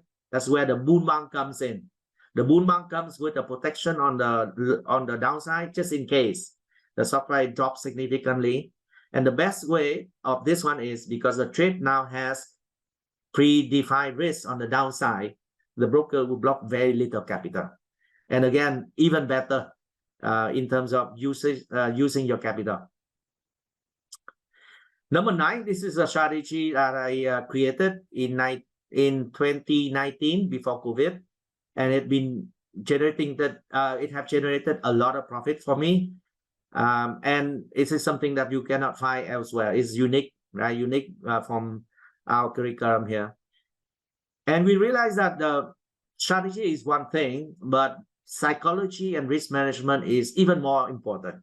So we spend a lot of time talking about how to manage your risk, the psychology, the emotion part, the discipline, and that is very crucial in trading, right? So we cover that one for you as well. How to build a portfolio build a portfolio of options that will be like a business for you, right? Once you're confident with your knowledge on, and you can scale up your account, like I'm doing right now, and that could generate very good income for you. And I tell you, if you know how to use it, it's very powerful. And you don't even need to work anymore. You work upon yourself. I'm talking this one from my own self experience. It works for me that way, but doesn't mean it will be guaranteed. It will guarantee that you can do it, but with passion, I think this one can be replicatable very easily. Yeah.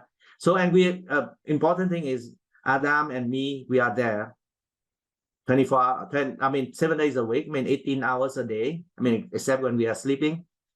And then the coaches are there, and then the senior members are there. They are in different time zone. And you throw out the question in the community chat group.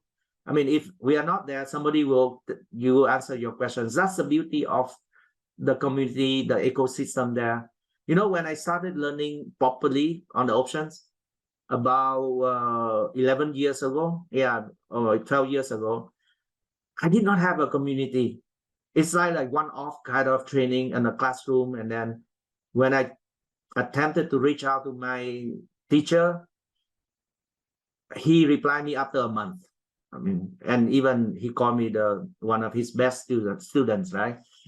When I met Adam, and Adam offered me this one, I say, Adam, we need to build this community and we make it the best in the industry out there. And that is our mission, our commitment to you.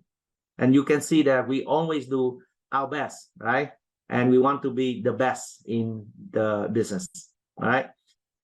In summary, we have a video where we summarize so many strategies, how to use and when to use in each of the strategies. So it's very clear which one you need to use in what scenario. Ratio backspread. Okay, so now we kept adding new strategy here, and new one is backspread, ratio backspread here. Earnings sniper spread, this one I created. We also added, it's a very powerful one, high probability of winning as well. Adam added bull put spread extreme right after that. And then I added the SnipeX 4B for those who want to trade SnipeX but has a smaller accounts. So beginner, 4Bs mean for beginners, right? Then you can test this out with SnipeX 4B, right?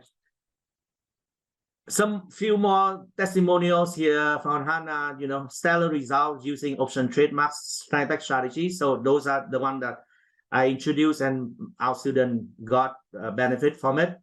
So 26% here, this is from Hannah as well. And then this is from Bagus. Within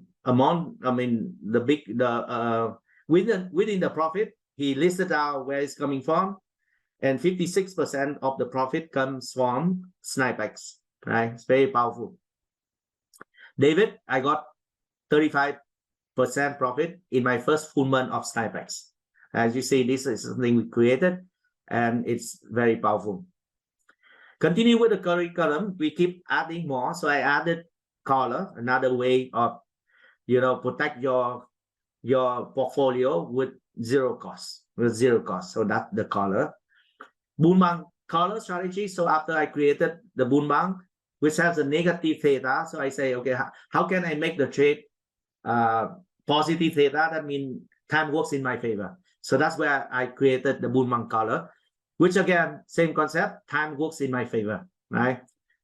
And then I added a video where I show students, in case the trade goes wrong, how to repair the trade on the Boombank collar, right? I have 3 different scenarios, 3 ways for you to repair your trade. And lesson number 20 is a very interesting lesson. I think among the most commonly asked questions that students ask us is all about the option assignments. They are so scared. They are so worried about option assignments. But I think I have 4 videos on the option assignments. I cover everything inside out, behind the scene, how it works, and different scenarios. And the conclusion I asked there, should you be worried or should you be happy when your option get assigned? And I tell you, most of the time, you should be happy. Nothing to worry about the option assignments. In fact, in those videos, I told a story where I happened to be assigned a big position, in a very unique scenario that I could never thought of, and I got assigned. And I was sitting on a huge loss, and I managed to turn it around. And at the end, when I finished repairing it, it became my biggest winners so far. I think $75,000 in one trade, right? So watch those. You see that even when you get the bad hand dealt to you, doesn't mean that you cannot turn around, right? As long as you have the mindset of how do I correct the situation, how do I repair the trade, it can be done. Okay, so another questions. So after the assignment, another commonly asked question is how I roll the options. How do I roll the put option down? How do I roll the short call up? And it's not a straight answer. It's not black or white. It really depends on different scenarios you are in. So in this one, a bit of the rolling is art and the other bit is a science, right? So you need to combine the two. And I cover many different scenarios when you roll options, put, call, low, what DT kind of thing, cover everything. So interesting. This is something I added also, and people find very helpful. Latest one, crouching bull strategy. This is what I added after last year black market. So this is a year ago when I introduced it to you, and the strategy continue to benefit us along the year, right? Because the boon is back, and so far it's been doing very well. This is the latest one I have there in curriculum. And of course, after this, I will add the lesson number 23, which is Chat Lizard coming up, right? All right, few more testimonial before I answer your questions, right? Or before I get into the top 3 trade ideas. So Alessandra say amazing course, right? I took option 1 and 2, followed by the Well Academy, and both were really amazing. Well Academy gave me confidence, and the live lesson from Woodbang are something that changes the way to look at options. I have made back every single dollars in 2 months' time. It's very powerful there. This is from Rashid. Okay, so he say we are all grateful to be part of this community. Adam and Bang have given us lifetime tools to achieve our financial goals. We are forever indebted to you, right? So we work as a community, and it just magnifies the impact, right? The more people join in, the more network effect it will become. This is from Pavan. So Pavan wrote a long note to us here, and he say, I started my option journey actively from June 2020, and it has completely changed my performance. While there has been ups and downs, which are normal, the overall returns have been very satisfying. I do very highly recommend to all students to take the option course. It's a game changer. Adam's swing trading strategies with his and Bang's option strategies together are phenomenal. I still have a lot to learn, but I'm enjoying this journey of mine to get financially independent. What better can it be if you get paid to enjoy what you are doing? I remain indebted to Adam and Bang for their contribution in transforming my life. Feel lucky and blessed, right? So that's what Pavan wrote to us. Most recently, this is from Isa. Isa say, hi everyone. After a 45% drop in 2022, I'm glad to present my performance for this year with tons of thanks to Adam, Bang, and the whole team, and of course the community members. I also started options trading in January this year, and I can say that this was the real booster for my portfolio. And I'm still a beginner, and I'm sure I will become a better every day since I'm learning and practicing almost every day. So Isa got 39% return there. This is from Mike. Mike say, thank you for your excellent coaching. Managed to get about 37% return for year to date. Looking forward to the rest of the year. This is from Suren. Suren is one of our very active members, and he's unselfishly share on the trade that he got, right? So he did mostly on selling premium, or more on the put side, collecting premium, and he keep showing us his result over the community group. And like this one, he collected like $6,700 premium from in March alone. And I mean, he keeps sharing, and people ask him, and then he continue to answers, and he has nothing to hide, right? Show on the trade that he did. So very, very well done by Suran, and not just the result, but your help and your support as well. This is the one that I think we just got it recently.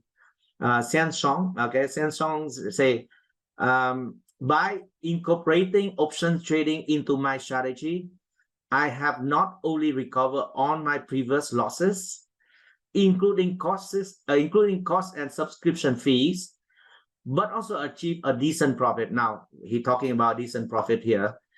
My investment and trading journey could never have been as successful without your constant guidance and invaluable lessons. Here is my portfolio performance year to date. Wow. This is gone decent, right? 300%. So it make my performance, my account performance, nothing, right? I got only 70%. He got 300%. So well done, Sian Shong. Very good job there. And Gubit also very active on the Discord channel.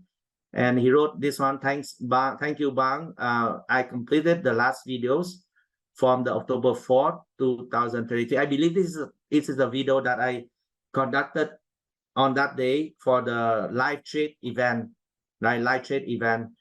And yeah, so he watched that one, and it's very informative to provide great analysis on today's market trend. You're a great mentor, helping us all in every step of the way. Your reasoning of taking the trade is very affirmative. Thank you for the recap. Option Striker level 2 and Option Shell, which is level 1. Both are very impressive courses. Thank you for teaching. Toby also wrote very recently, thank Bang for Farm Bang, thank Master for sharing. I mean, people keep calling us Master. You don't have to call me Master, okay? That's the way people in Asia call Adam and me and few more members. For sharing your wisdom. Yesterday, I entered Boonbang on PayPal up 120%. One of my best decisions to buy all the courses from Adam back in 2019. So I will subscribe for OTP soon again. So OTP is the Option Tactic Playbooks. So Adam has a UIP, which is a investment, ultimate investor playbook. So it's more on the investment of stocks. I have a similar one for the option trade where I show community members my trades and how to manage it, and from the start to the close. This is a subscription business, so this one needs to be paid every year, right? So I have this community going on for those who want me to show you like hand-on kind of trade.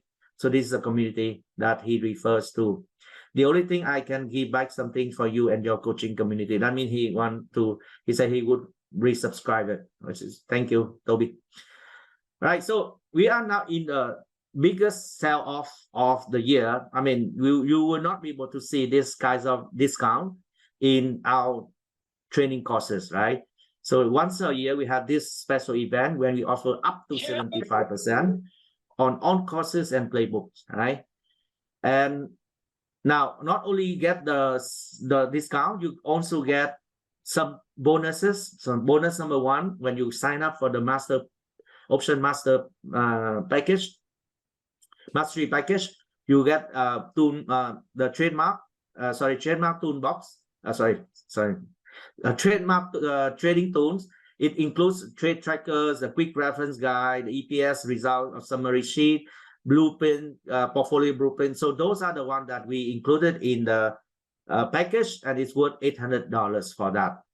Bonus number 2, of course, we have a lifetime access to our community trade group, the traders group, where again you can ask any questions, and we are there, and many senior members are there, the coaches are there, and you can get your answer.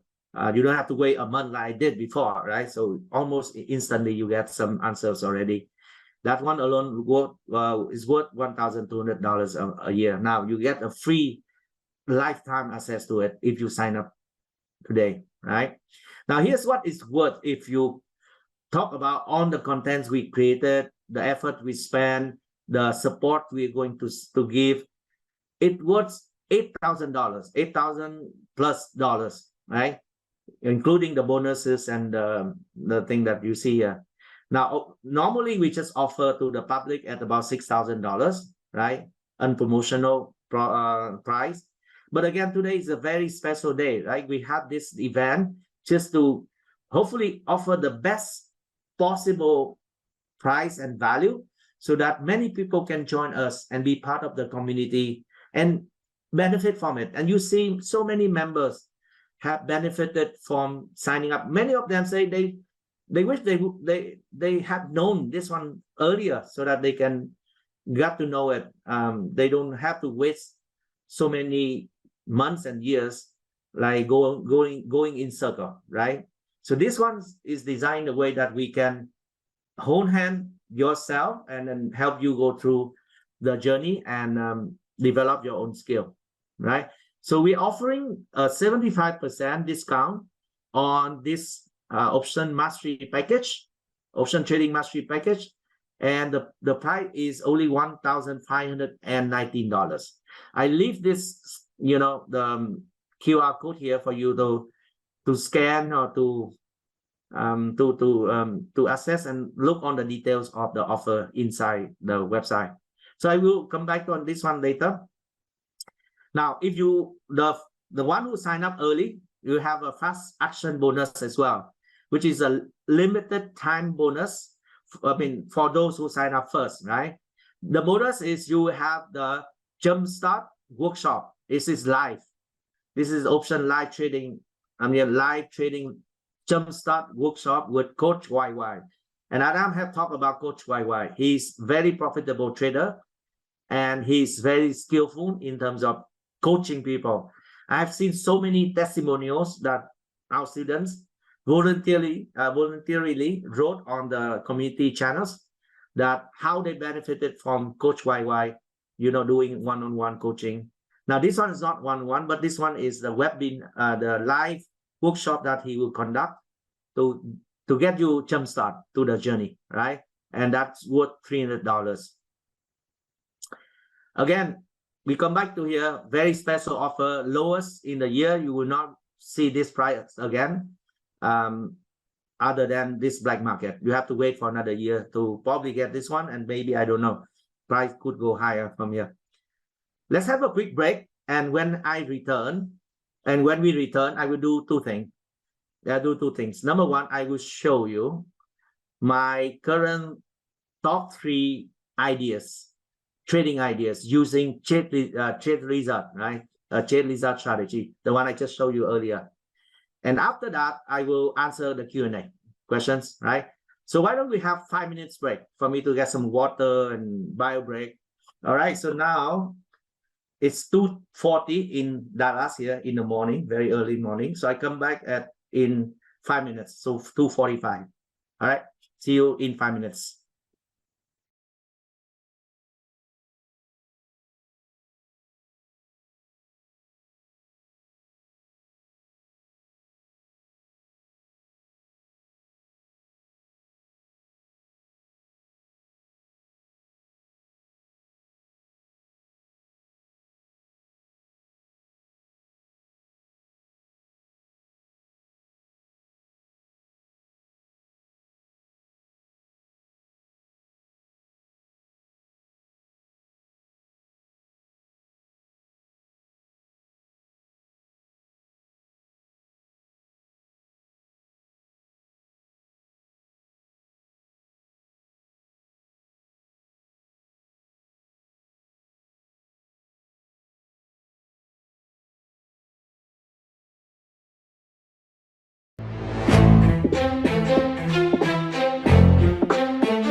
welcome back, everyone. I hope you can hear me, everyone.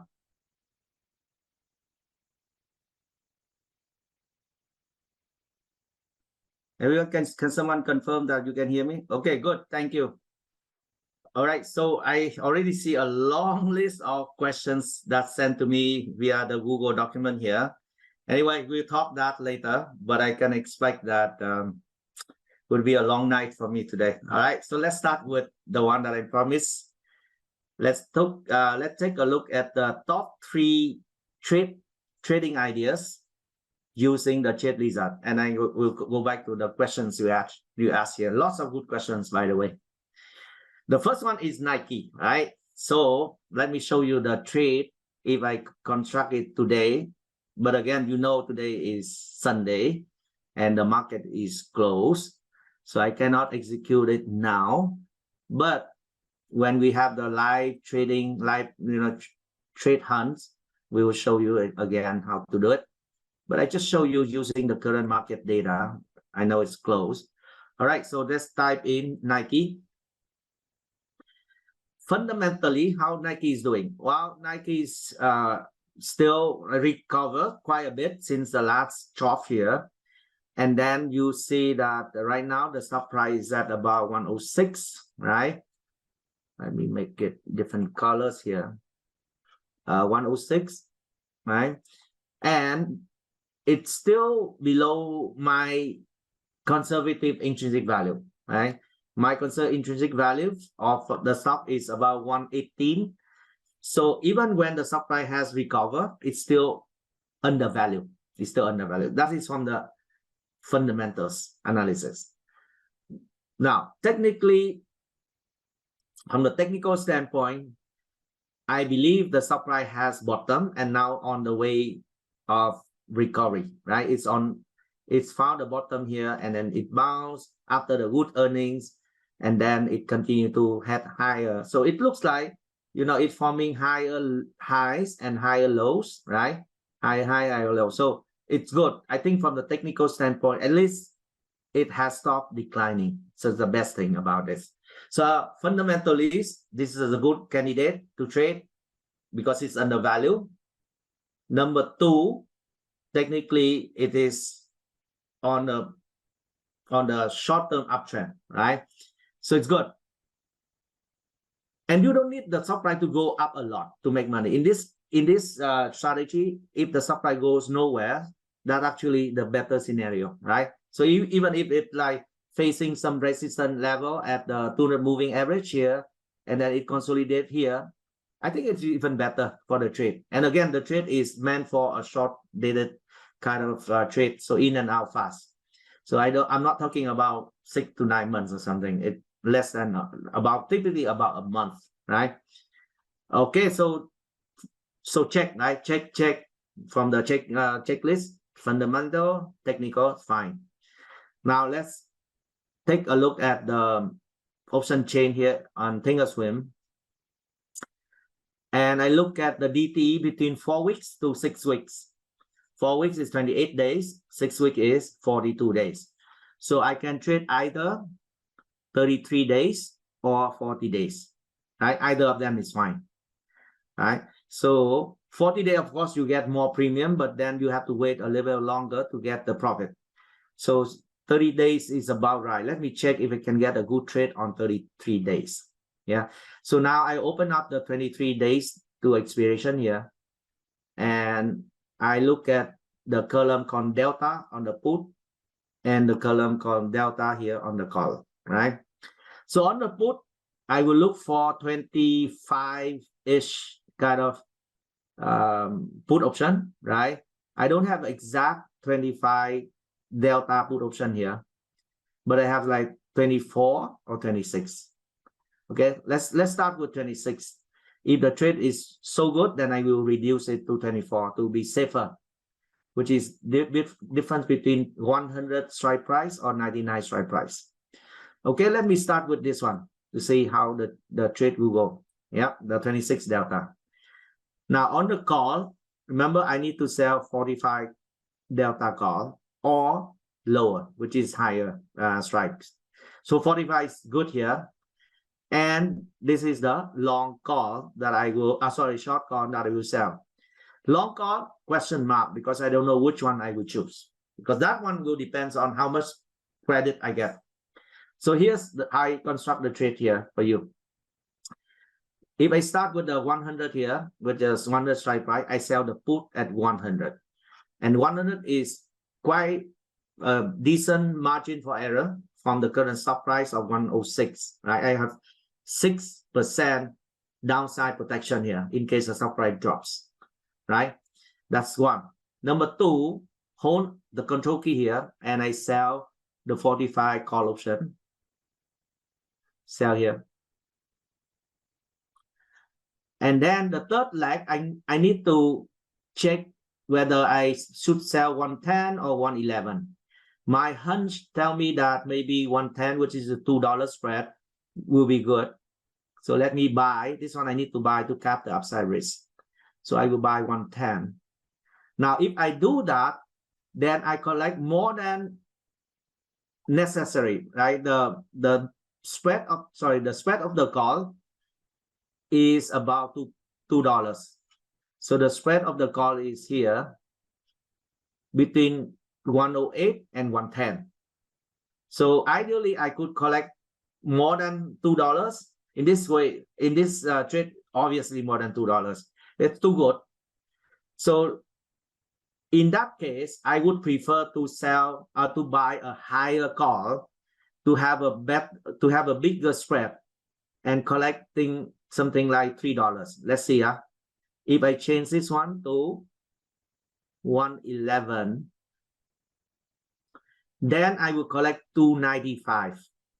Right. So here I have a new spread, which is $3, and I almost get $3 from the credit here. Right. So in this case, it's not exactly $3, but I could say it's $3. Okay, give or take few cents. It's okay. Pretty okay. I'm pretty okay with this. Now, later on when I show you, even with slightly less than premium than the spread, it's still okay. The trade should still be okay. Right. So now I right click and enter the trade here and simulate the trade here. Here's the chart of that trade result, right? So if I move this one to to the break-even point, which is about 97.4, where's the 97.4? 97 comes from? Well, it's a short put, right? Minus the premium I collect from the trade, which is almost $3. That's why I have 97 as my break-even point, which is $3 below the short put strike. Yeah. And then this trade expired on 22nd. So I move this one to 23rd, which is the day after. So that's correct. And then the break-even point is this. As you can see here, the trade has 86% chance of winning. 86% chance of winning. Not even 70, not even 80, 86%. Very high probability of winning. And I have only 14% chance of losing in this trade. The stock price is right here. It has a huge downside, margin for error on the downside. Now, even if it goes up, it's closer to the short put and long put here. Even if it goes up here, if you keep the trade until expiration, yeah, you lose $5. Because it's the 5 cents, right? 5 cents times 100, so $5.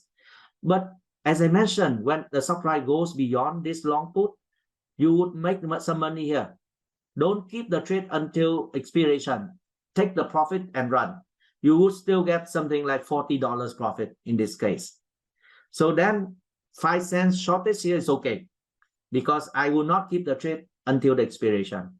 I exit it when it goes higher, and then I will pocket some profit here. That's good enough. So still no risk on the upside, though there's a small shortage here, it's fine. And there's a huge profit zone, 86% chance of winning. Now, of course, when the market opens on Monday, things can change, and I need to re-simulate the trade. So comes the next trade, live trade hunt, I will simulate trades live. And then if the trade is good, I will enter the trade. All right, everyone. And for those who use IBKR, no worry. I will simulate the trade on IBKR when I have the live trade hunt also, because most likely I will use IBKR to enter the trade. Why? Because IBKR pay me almost 5% interest on the cash I collect here. So why not, right? So I prefer to enter the trade on IBKR for this kinds of trade, right? So that's the first trade that I like to enter. Very good, right? Yeah, so that's the first one. Next one, let me clear this one and then we go to the next one.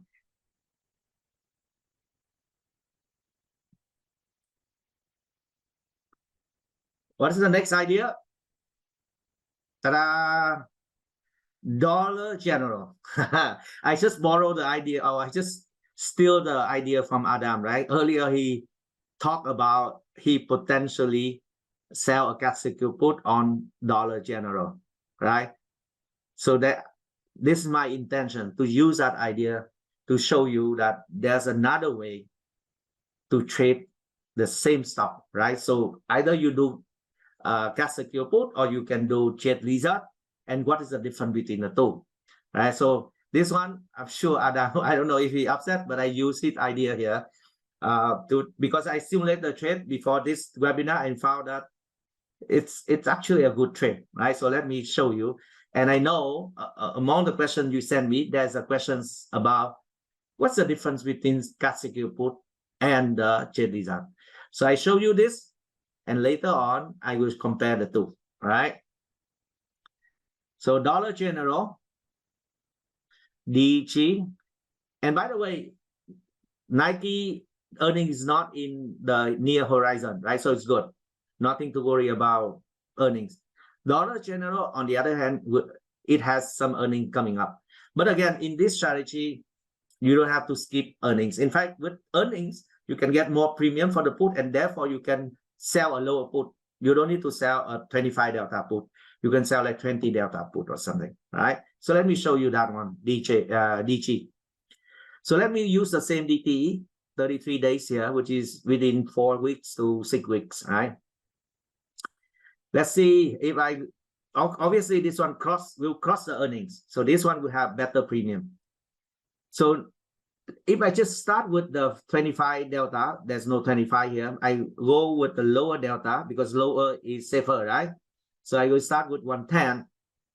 And later on, I will show you the one that because Adam said he considers to enter 107 cash secure put, which is lower. I can simulate that trade also, but stay with the lesson that I teaching today, right? Start with 25 and see if we can push the short put lower. But the trade's still good, then it's even safer. So I will sell. I will start with 110, sell the put at 110. Okay, 24 delta. I go to 45 delta or the call here, and I will sell 125 delta. Now, the long call, where's the long call? Is a question mark, right? It could be 4 points above this, it could be 3 points, it could be 5 points. Let's check it out. So if I go with this trade, I will sell the cash secure put at 110, collecting this premium. Sell the short call at 125, and then let's see if I sell 3 points difference. This is 128. I buy 3 points higher, 128. I would collect 3.8, which is more than 3 points. Then in that case, I can afford to buy a higher strike call, which is cheaper, and therefore I will collect more premium here. So I move this one to 129. Yeah, so 129, which is $4 spread, and I collect $4.20, which is very good. As long as this one is not significantly lower than the spread, then it's fine, right? This one more than the spread. Now, the next one I need to check, because I have a good premium here, can I sell a lower put, which is safer? So I will sell 109 instead. Then it's almost there. So actually, between the two trades, right? I prefer this one. I prefer this one because this one give me almost the same credit as the spread, which is $4, right? This is $3.95. And it gives me a better protection on the downside in case the stock price plunges after the earnings, right? So let's look at this trade. Let's look at this trade. Analyze the trade, right? So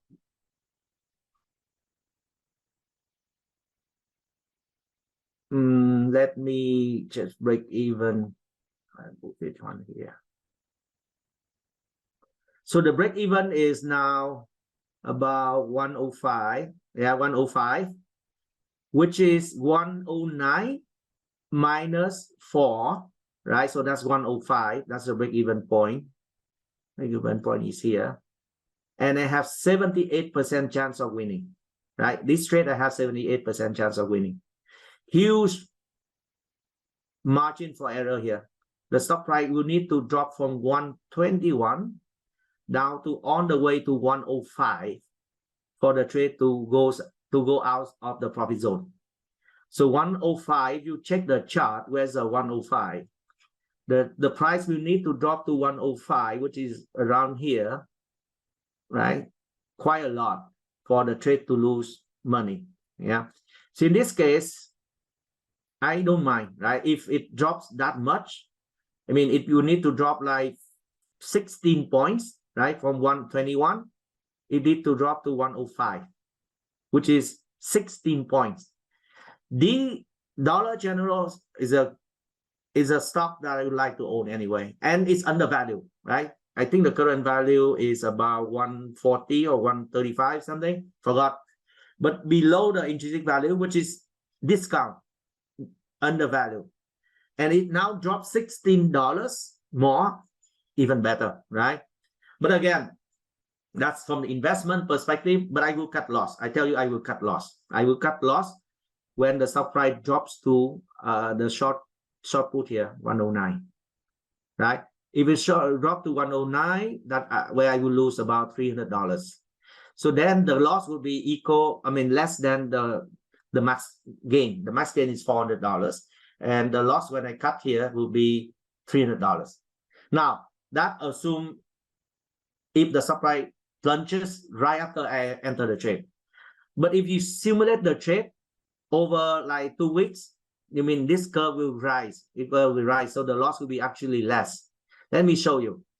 Let's fast forward the timing. 2 weeks from now. 2 weeks from now, 26th and 3rd, right? 3rd of December will be 2 weeks from now. After I've been in the, let's say if I enter the trade and 2 weeks from now, I don't know where's the earnings. Let's check the earnings. Earning will be on 7th of December. So let's move on to 7th of December on the earning dates, right? Let's say move to earning date. Now on earning dates, if the stock price plunges and when it hit my 109, short put here, 109, and I cut loss, my loss will be about $100, not even $300. So it really depends on how much time has passed in the trade as well, right? So on the earnings, which is 3 weeks from now, right? If the price drops to that short put, the loss will be minimum, right? $100. That's it. But if the price stays above, I tell you $400 profit, which is very favorable for my trade, right? So that's the plan. And what if the price goes beyond the long con? Well, you still make some money, right? It's not like it goes to zero. It's not. So you can take some profit as well. All right. So I like the trade. Now, some of you ask me, what's the difference between this and I think I need to check who's asked the question. There's a Noel Tam, right? You ask, how is it better than the short put spread? The short put spread meaning what? The bull put spread. Bull put spread, you have, I mean, I don't think you will not have the 80 something probability of winning like this, right? Even if today, if you move the date back to today, on 19 here, 78% chance of winning. You first on, you don't have 78% chance of winning in the bull put spread. In cash secure put, you don't have 78% either. and the risk reward will be very unfavorable. Yeah, for the cash security compare this one. Now, you did not ask me, but some of you may ask me the questions: why do I need to sell a bear call? Why don't I just sell a short put? Right now, it's a good question if you ask that, because the short put has a similar chart, but it looks like this. It will be a smaller max profit, right? Because you sell the put and you collect the put premium, and that is your max gain. And then from the downside, you have unlimited downside also. Yeah. So that's what you do with the bull put. You get lower max profit. This one you have higher max profit. Why? Because you sell both bull put spread and you sell bear call spread, which is another credit spread. So you have two sets of premium coming in this trade. That's why the profit is higher. Yet the probability of winning is also very high. Yeah. Okay, so this is a Dollar General. I think I like this one. I like this one. That's why it's something I plan to enter as well. Next one. What is the last one that I have here? Thank Viva. Okay. Now this is a decent one, though it's not the best, right? It's not the best. The reason why.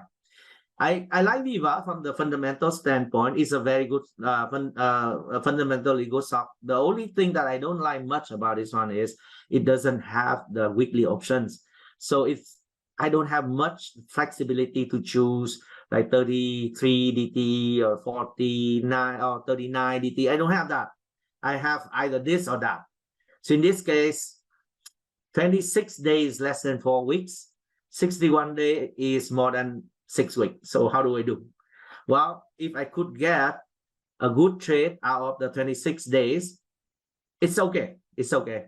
And I think it in this case, it's okay because the 26 days here will cross the earning. That's why premium is good enough. Okay, so let me simulate the trade here. Not the ideal one, but I think it's okay to enter this one. Go to the delta column and select the 25 delta again. So this is 169. That's where I need to sell. Yeah? I don't have 45 delta, but I have 46. Okay, that's okay. And 180, that's where I sell. Now, the next one, I don't have like 181, 182. I have the 185. So probably I have only one choice. So it's a problem with the stock that has less liquidity. You don't have much flexibility. But if I can get a good trade from here, why not, right? So check. If I sell this one, I click to sell. And then next one, I sell 180. And finally, I buy 185. Yeah, feel like it.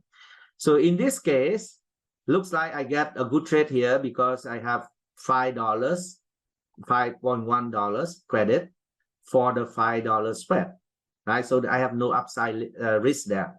Let's see if I have a good profit zone. Right click, analyze the trade. And here we go. This trade, same, right? Expiry. This one actually not bad because the DT is shorter, so time decay will be faster, right?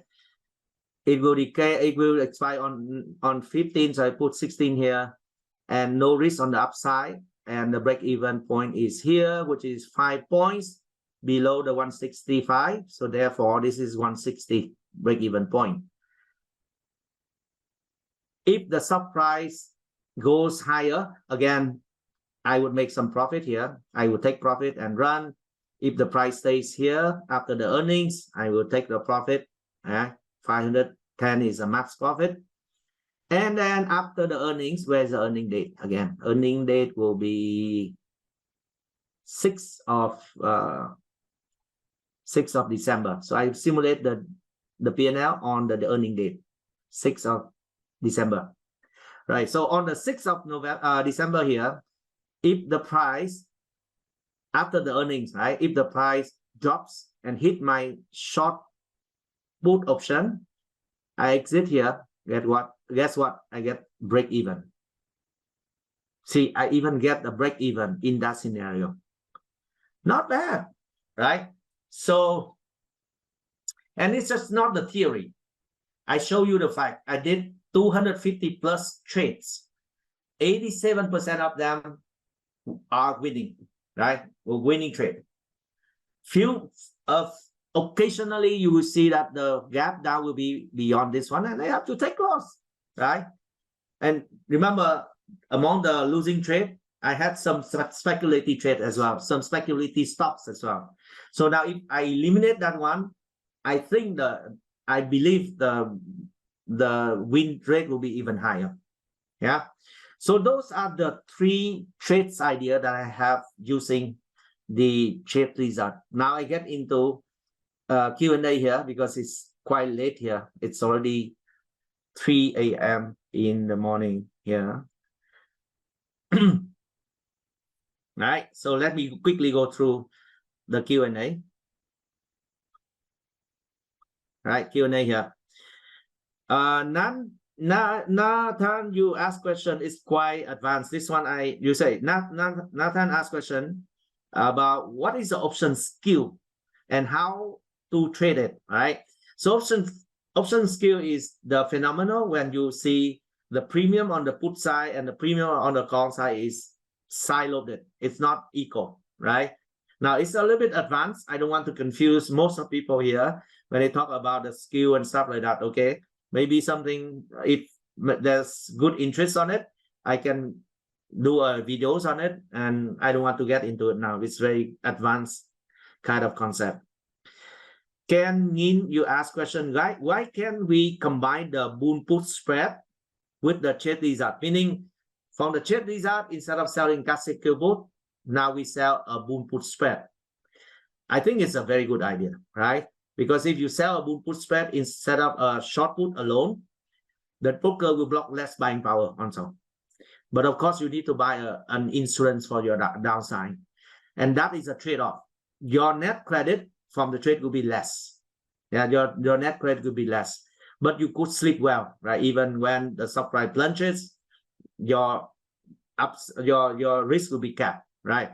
It is something that I may test in the future. I cannot tell you that this is better than the trade wizard or it will be worse. I can only do that when I have done proper tests. And for me to complete a test, it could be like 6 to 9 months and over hundreds of trades, right? So this one could be a good idea, but I don't know whether it is better or not. Question from Dazan Bende. Sorry if I'm misspelling your name. Compare the diagonal and trade wizard. Which one is better? Diagonal spread and trade wizard.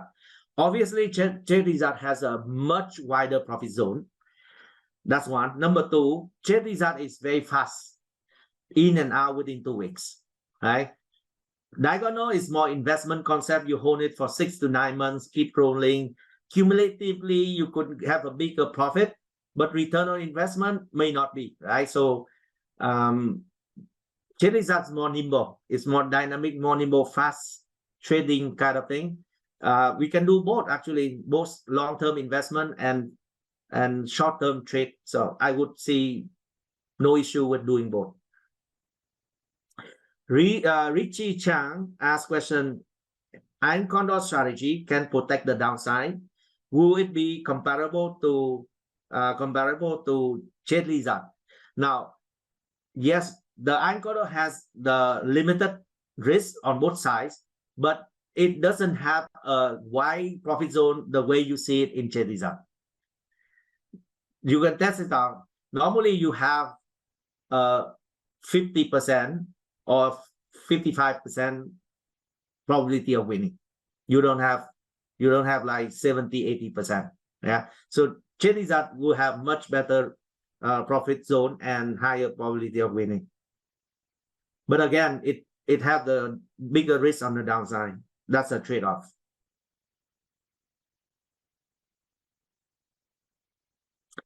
So Victor, you say you don't understand the point on the $5, right? So if I do the $5 spread between the long con and the short con, then the credit I collect has to be at least $5 or about $5 or more, right? If I collect only $3, the upside will have a loss zone. Yeah, that will be a loss zone if I do that. So go back to this example, right? For example, if I say, if I choose to buy 190, which is the $10 spread, and I got only $6 here, you see that will be a loss zone here, which I don't want. Yeah. So the criteria has to be, the credit has to be equal or greater than the spread here. So this one is not a good trade. Yeah, avoid these kinds of trade.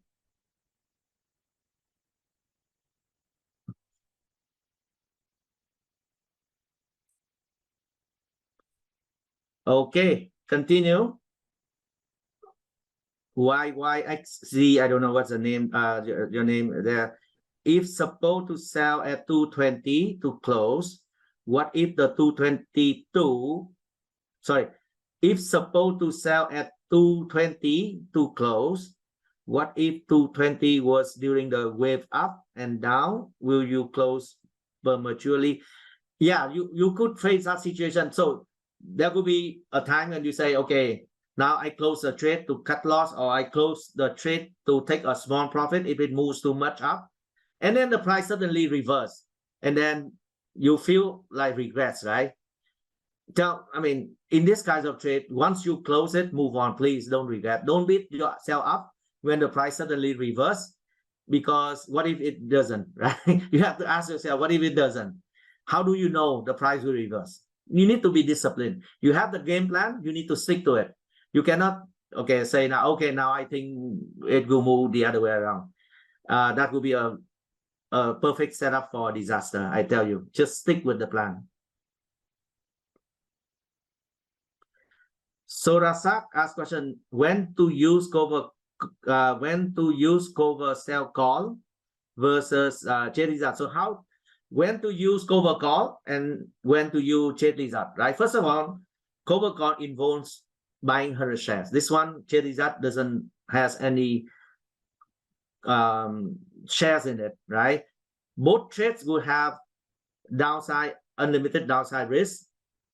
Cherizat will use less buying power, and it has much better time decay impact. And cover call that you sell, typically like a monthly exercise, you keep rolling the call option. This one, get in, get out, fast recycling of your capital, right?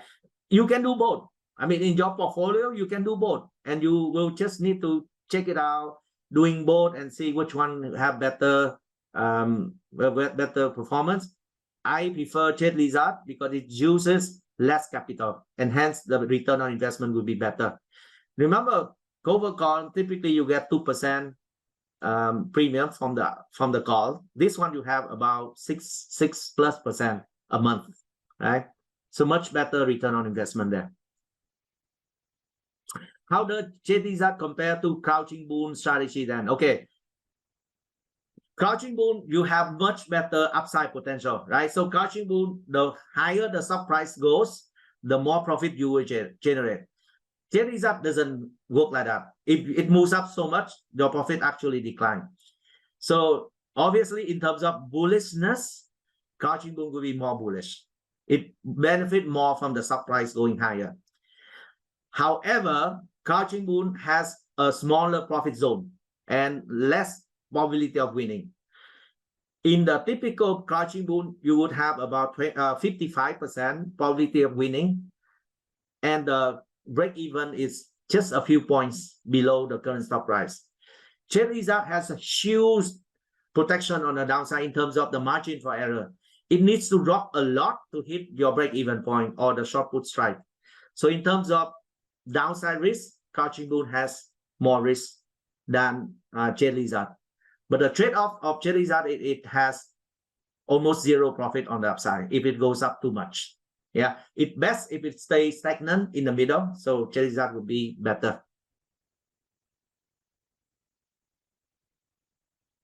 Erwin asked question, if the price drops sharply when Cherizat trade is sleeping, how do we minimize the loss? So in this case, it's a bad luck. It happened to me as well. So when I'm sleeping, the price suddenly dropped. Then the day after, I see it and I just close cut loss. It's part of the probability. It's part of the 13% loss, right? 87% that I win, 13% I lost. So it's part of the 13%. You cannot get 100% win rate for this strategy. But again, among the 13% loss that I have some big losses. I don't know if I can show you. I have some big losses, but it's okay. Overall, the result is still okay. Yeah, even when I experience some big losses. So I don't know if it's too small for you to see. These are the 200 plus trade I enter here, trade lizard. And you see, most of the time I have the positive, the first one, this one. Most of the time I have profit here. Once in a while I get a big, I mean, this is a bit speculative coin. So that's why I got a big hit here. It's like the concept of selling insurance, right? Once in a while you get an accident and you have to pay. You cannot avoid that. So sometimes I get a big hit here in A and D, right? For example, big one in AI. This is speculative trade, right? So I would not never do on AI again. It's a speculative stock. Yeah. So most of the this one I also mainly one day it dropped big. This is a good stock, but one day it gap and I got $2,000, $2,500 loss. So it just gives you an idea that most of the time you'll be winning, but occasionally you have some loss. Some of them are big losses, right? But that is okay. And we play with the probability here. Because if you're afraid of the big losses, then you would never do the insurance business.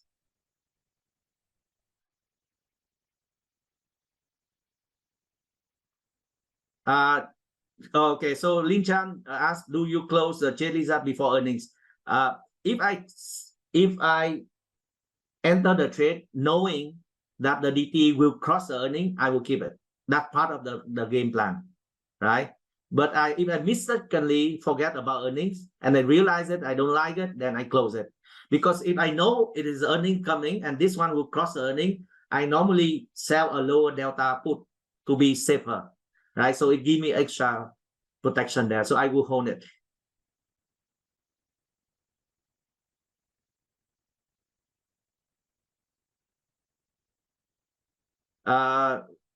VBTC asks, what is the advantage of this strategy over Iron Condor? So I talked about that, right? Iron Condor normally don't have that wide profit zone. Iron Condor, the benefit of Iron Condor is have the limited risk on both sides. But again, the profit zone is not that wide. Yeah, so Eric, so you asked the same questions that the other member asked. Why don't you buy a lower put to cap the loss on the short put? Good idea, but I need to test it. I need to test it out. Until I got it, few hundred trades and it proven the better strategy, I will introduce it, right?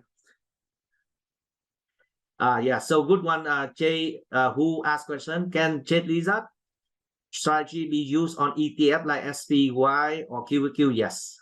Now, the one thing I realized that when I apply on ETF, for some reason, on Thinkorswim, they block more buying power. I haven't done it on ETF. I think I forgot on IBKR, but on Thinkorswim, for some reason, whenever I use it on ETFs, they block more buying power for me. So it will reduce my return on investment. But it's okay. The trade, if the return on investment is still good, I don't see any issue with that. Yeah, same question. The key one asked the same question on, can we do it on SPY, SPI Crucial? Yeah. The same answer. Okay, Mabel asked question. Mabel Tan asked question. Is it feasible to roll the short put if the price drops? Since we are trading fundamentally good stock. I did that. I did have I think I have maybe I have like 15 trades where I rolled it down to buy time for the price to recover. But I tell you, yes, sometimes it works, sometimes the price recovers, sometimes it didn't until the trade expired. And I would not say it's a good way, right? Sometimes the decline will continue for a few weeks, right? So in this case, because the trade is only like a few weeks, you wait for the price to recover, probably it takes a few months. Then rolling it down may not be a good idea, right? I tested it.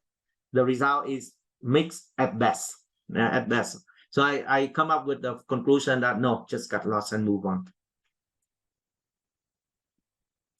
What is your recommendation on the minimum capital to use this strategy?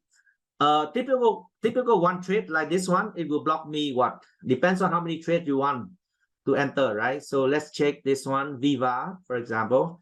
Viva, how many, what is it? The $176 stock. The higher price stock will block more, right? So this one, if I move back to the 155, 85 here, this one will block me about 2006. On IBKR, probably they block me about $2,000 or slightly less for this trade. So if you have five, if you want to allocate about 10K for this particular strategies, then you can afford doing like 5 trades at any point in time. And you don't need to have a big account, because then the same capital you can recycle after 2 weeks or so, right? Normally after 12 days, I close and I move on, recycle it. So you don't have to use a big account, right? For my 200 plus trade, I did it using only $100,000 capital.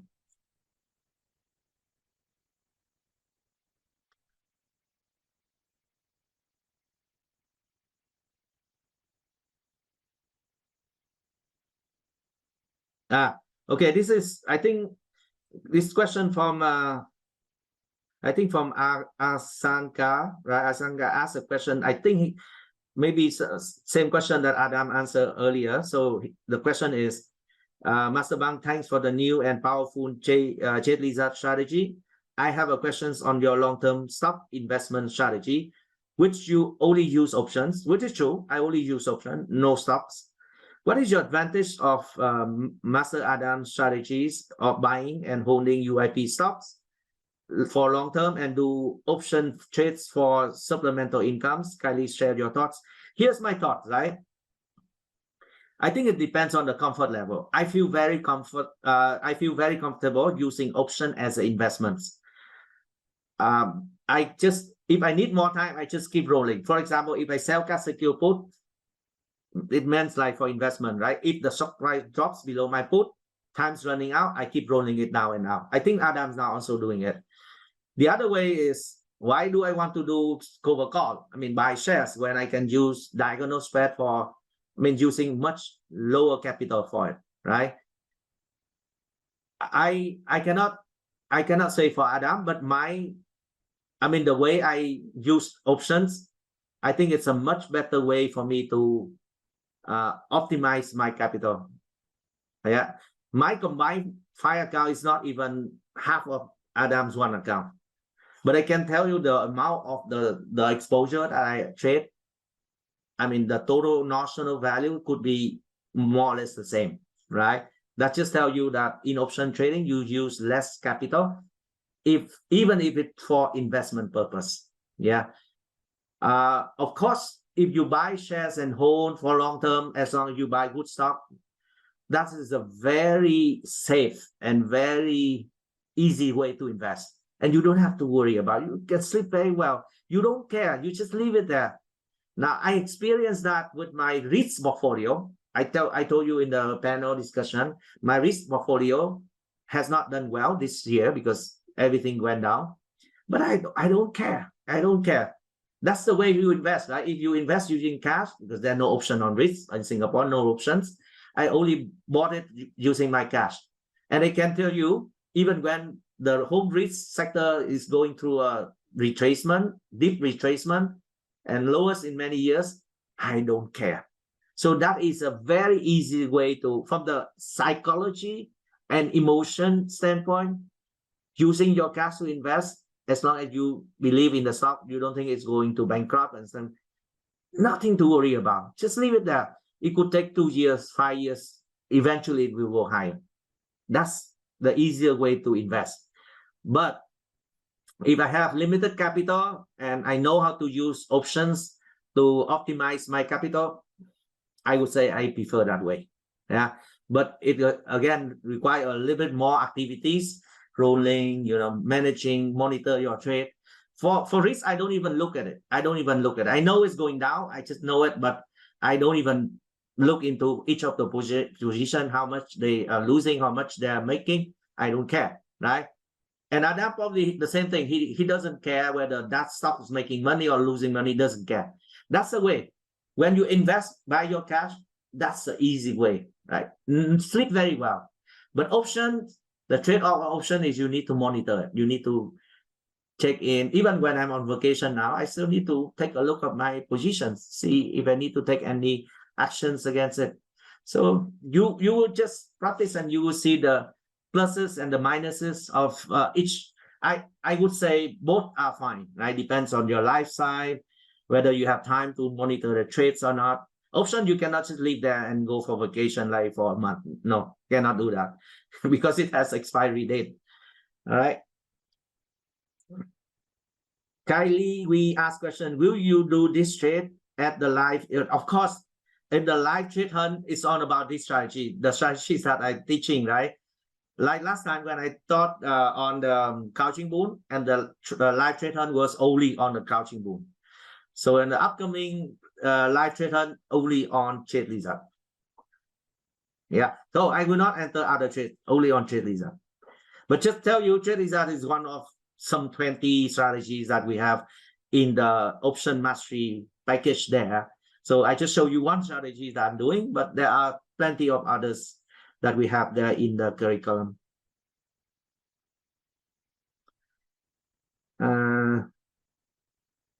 Okay, CB, you ask question that now the stock price, the CIM price has moved up. And if you do the same trade, the profile will not be the same. Of course, I told you I did this one like a week ago before I took off for vacation and price have changed. On the live trade hunt, I have to re-simulate the whole thing. Even the top 3 that I just showed you, it will change. And I have to re-simulate the whole thing. And that is the intent of live trading. Live trading or live trade hunt means I will use the live data and I enter the trade live, right? Today is just on the theory part. Today is a weekend. The market is closed. But I need to do the whole simulation again. Of course, the strike price, the delta will change. I have to select the different strikes. So Howell T asked question, how do I know when is the best time to close the position for the trade lizard strategy to take profit? Is there optimal profit? So that's what I show you, right? I showed you earlier 3 scenario where you will exit the trade, right? This one, I showed this one earlier. This one. So if the price stays here and you make half of the max profit or 2/3 of the max profit, take profit and run. If the price drops, exit at the short put. If the price goes up beyond the long call, exit for small profit. Very clear. There's no other scenarios. Okay. Yeah, so same question from RB. Is possible to protect the downside by buying a lower put to reinsure? Yes. I say it's a good idea, but I need to test it. I need to test it to tell you what is the pros and cons of doing it. Of course, one of the disadvantages of doing it is you would have to pay another premium, another insurance. Therefore, your net credit will be lower.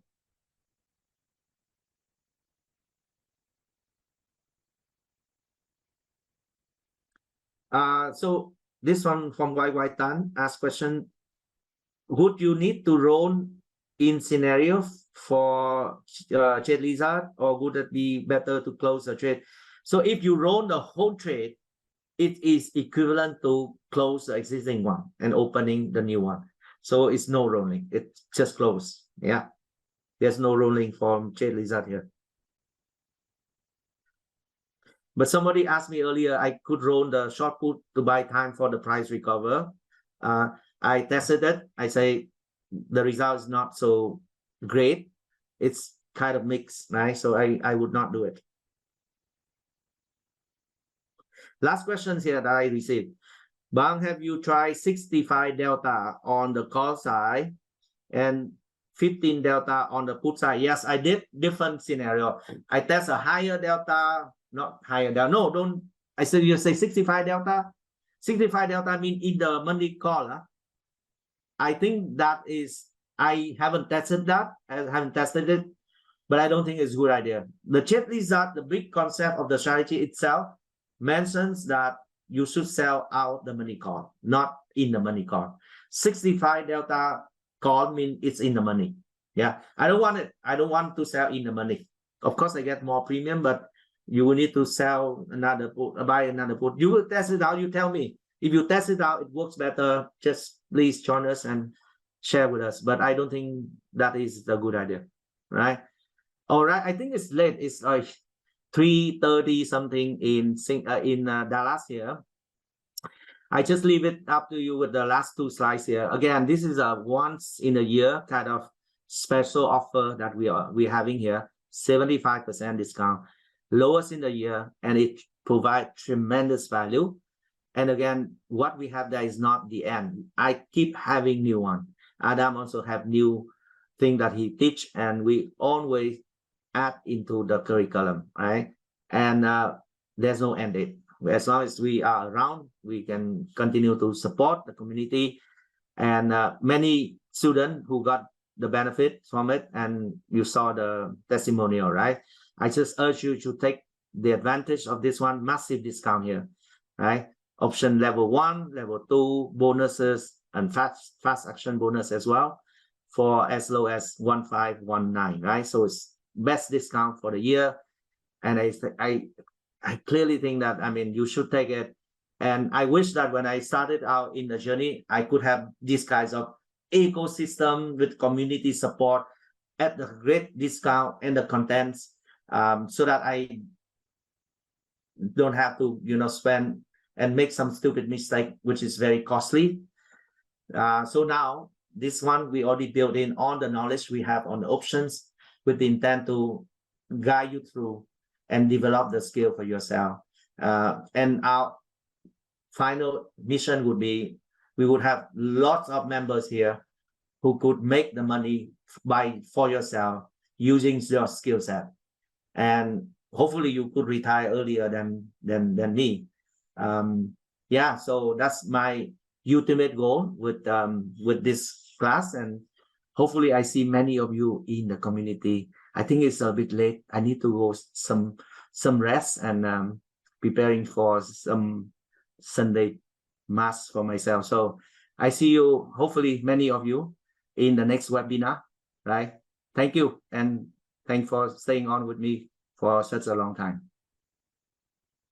Bye-bye.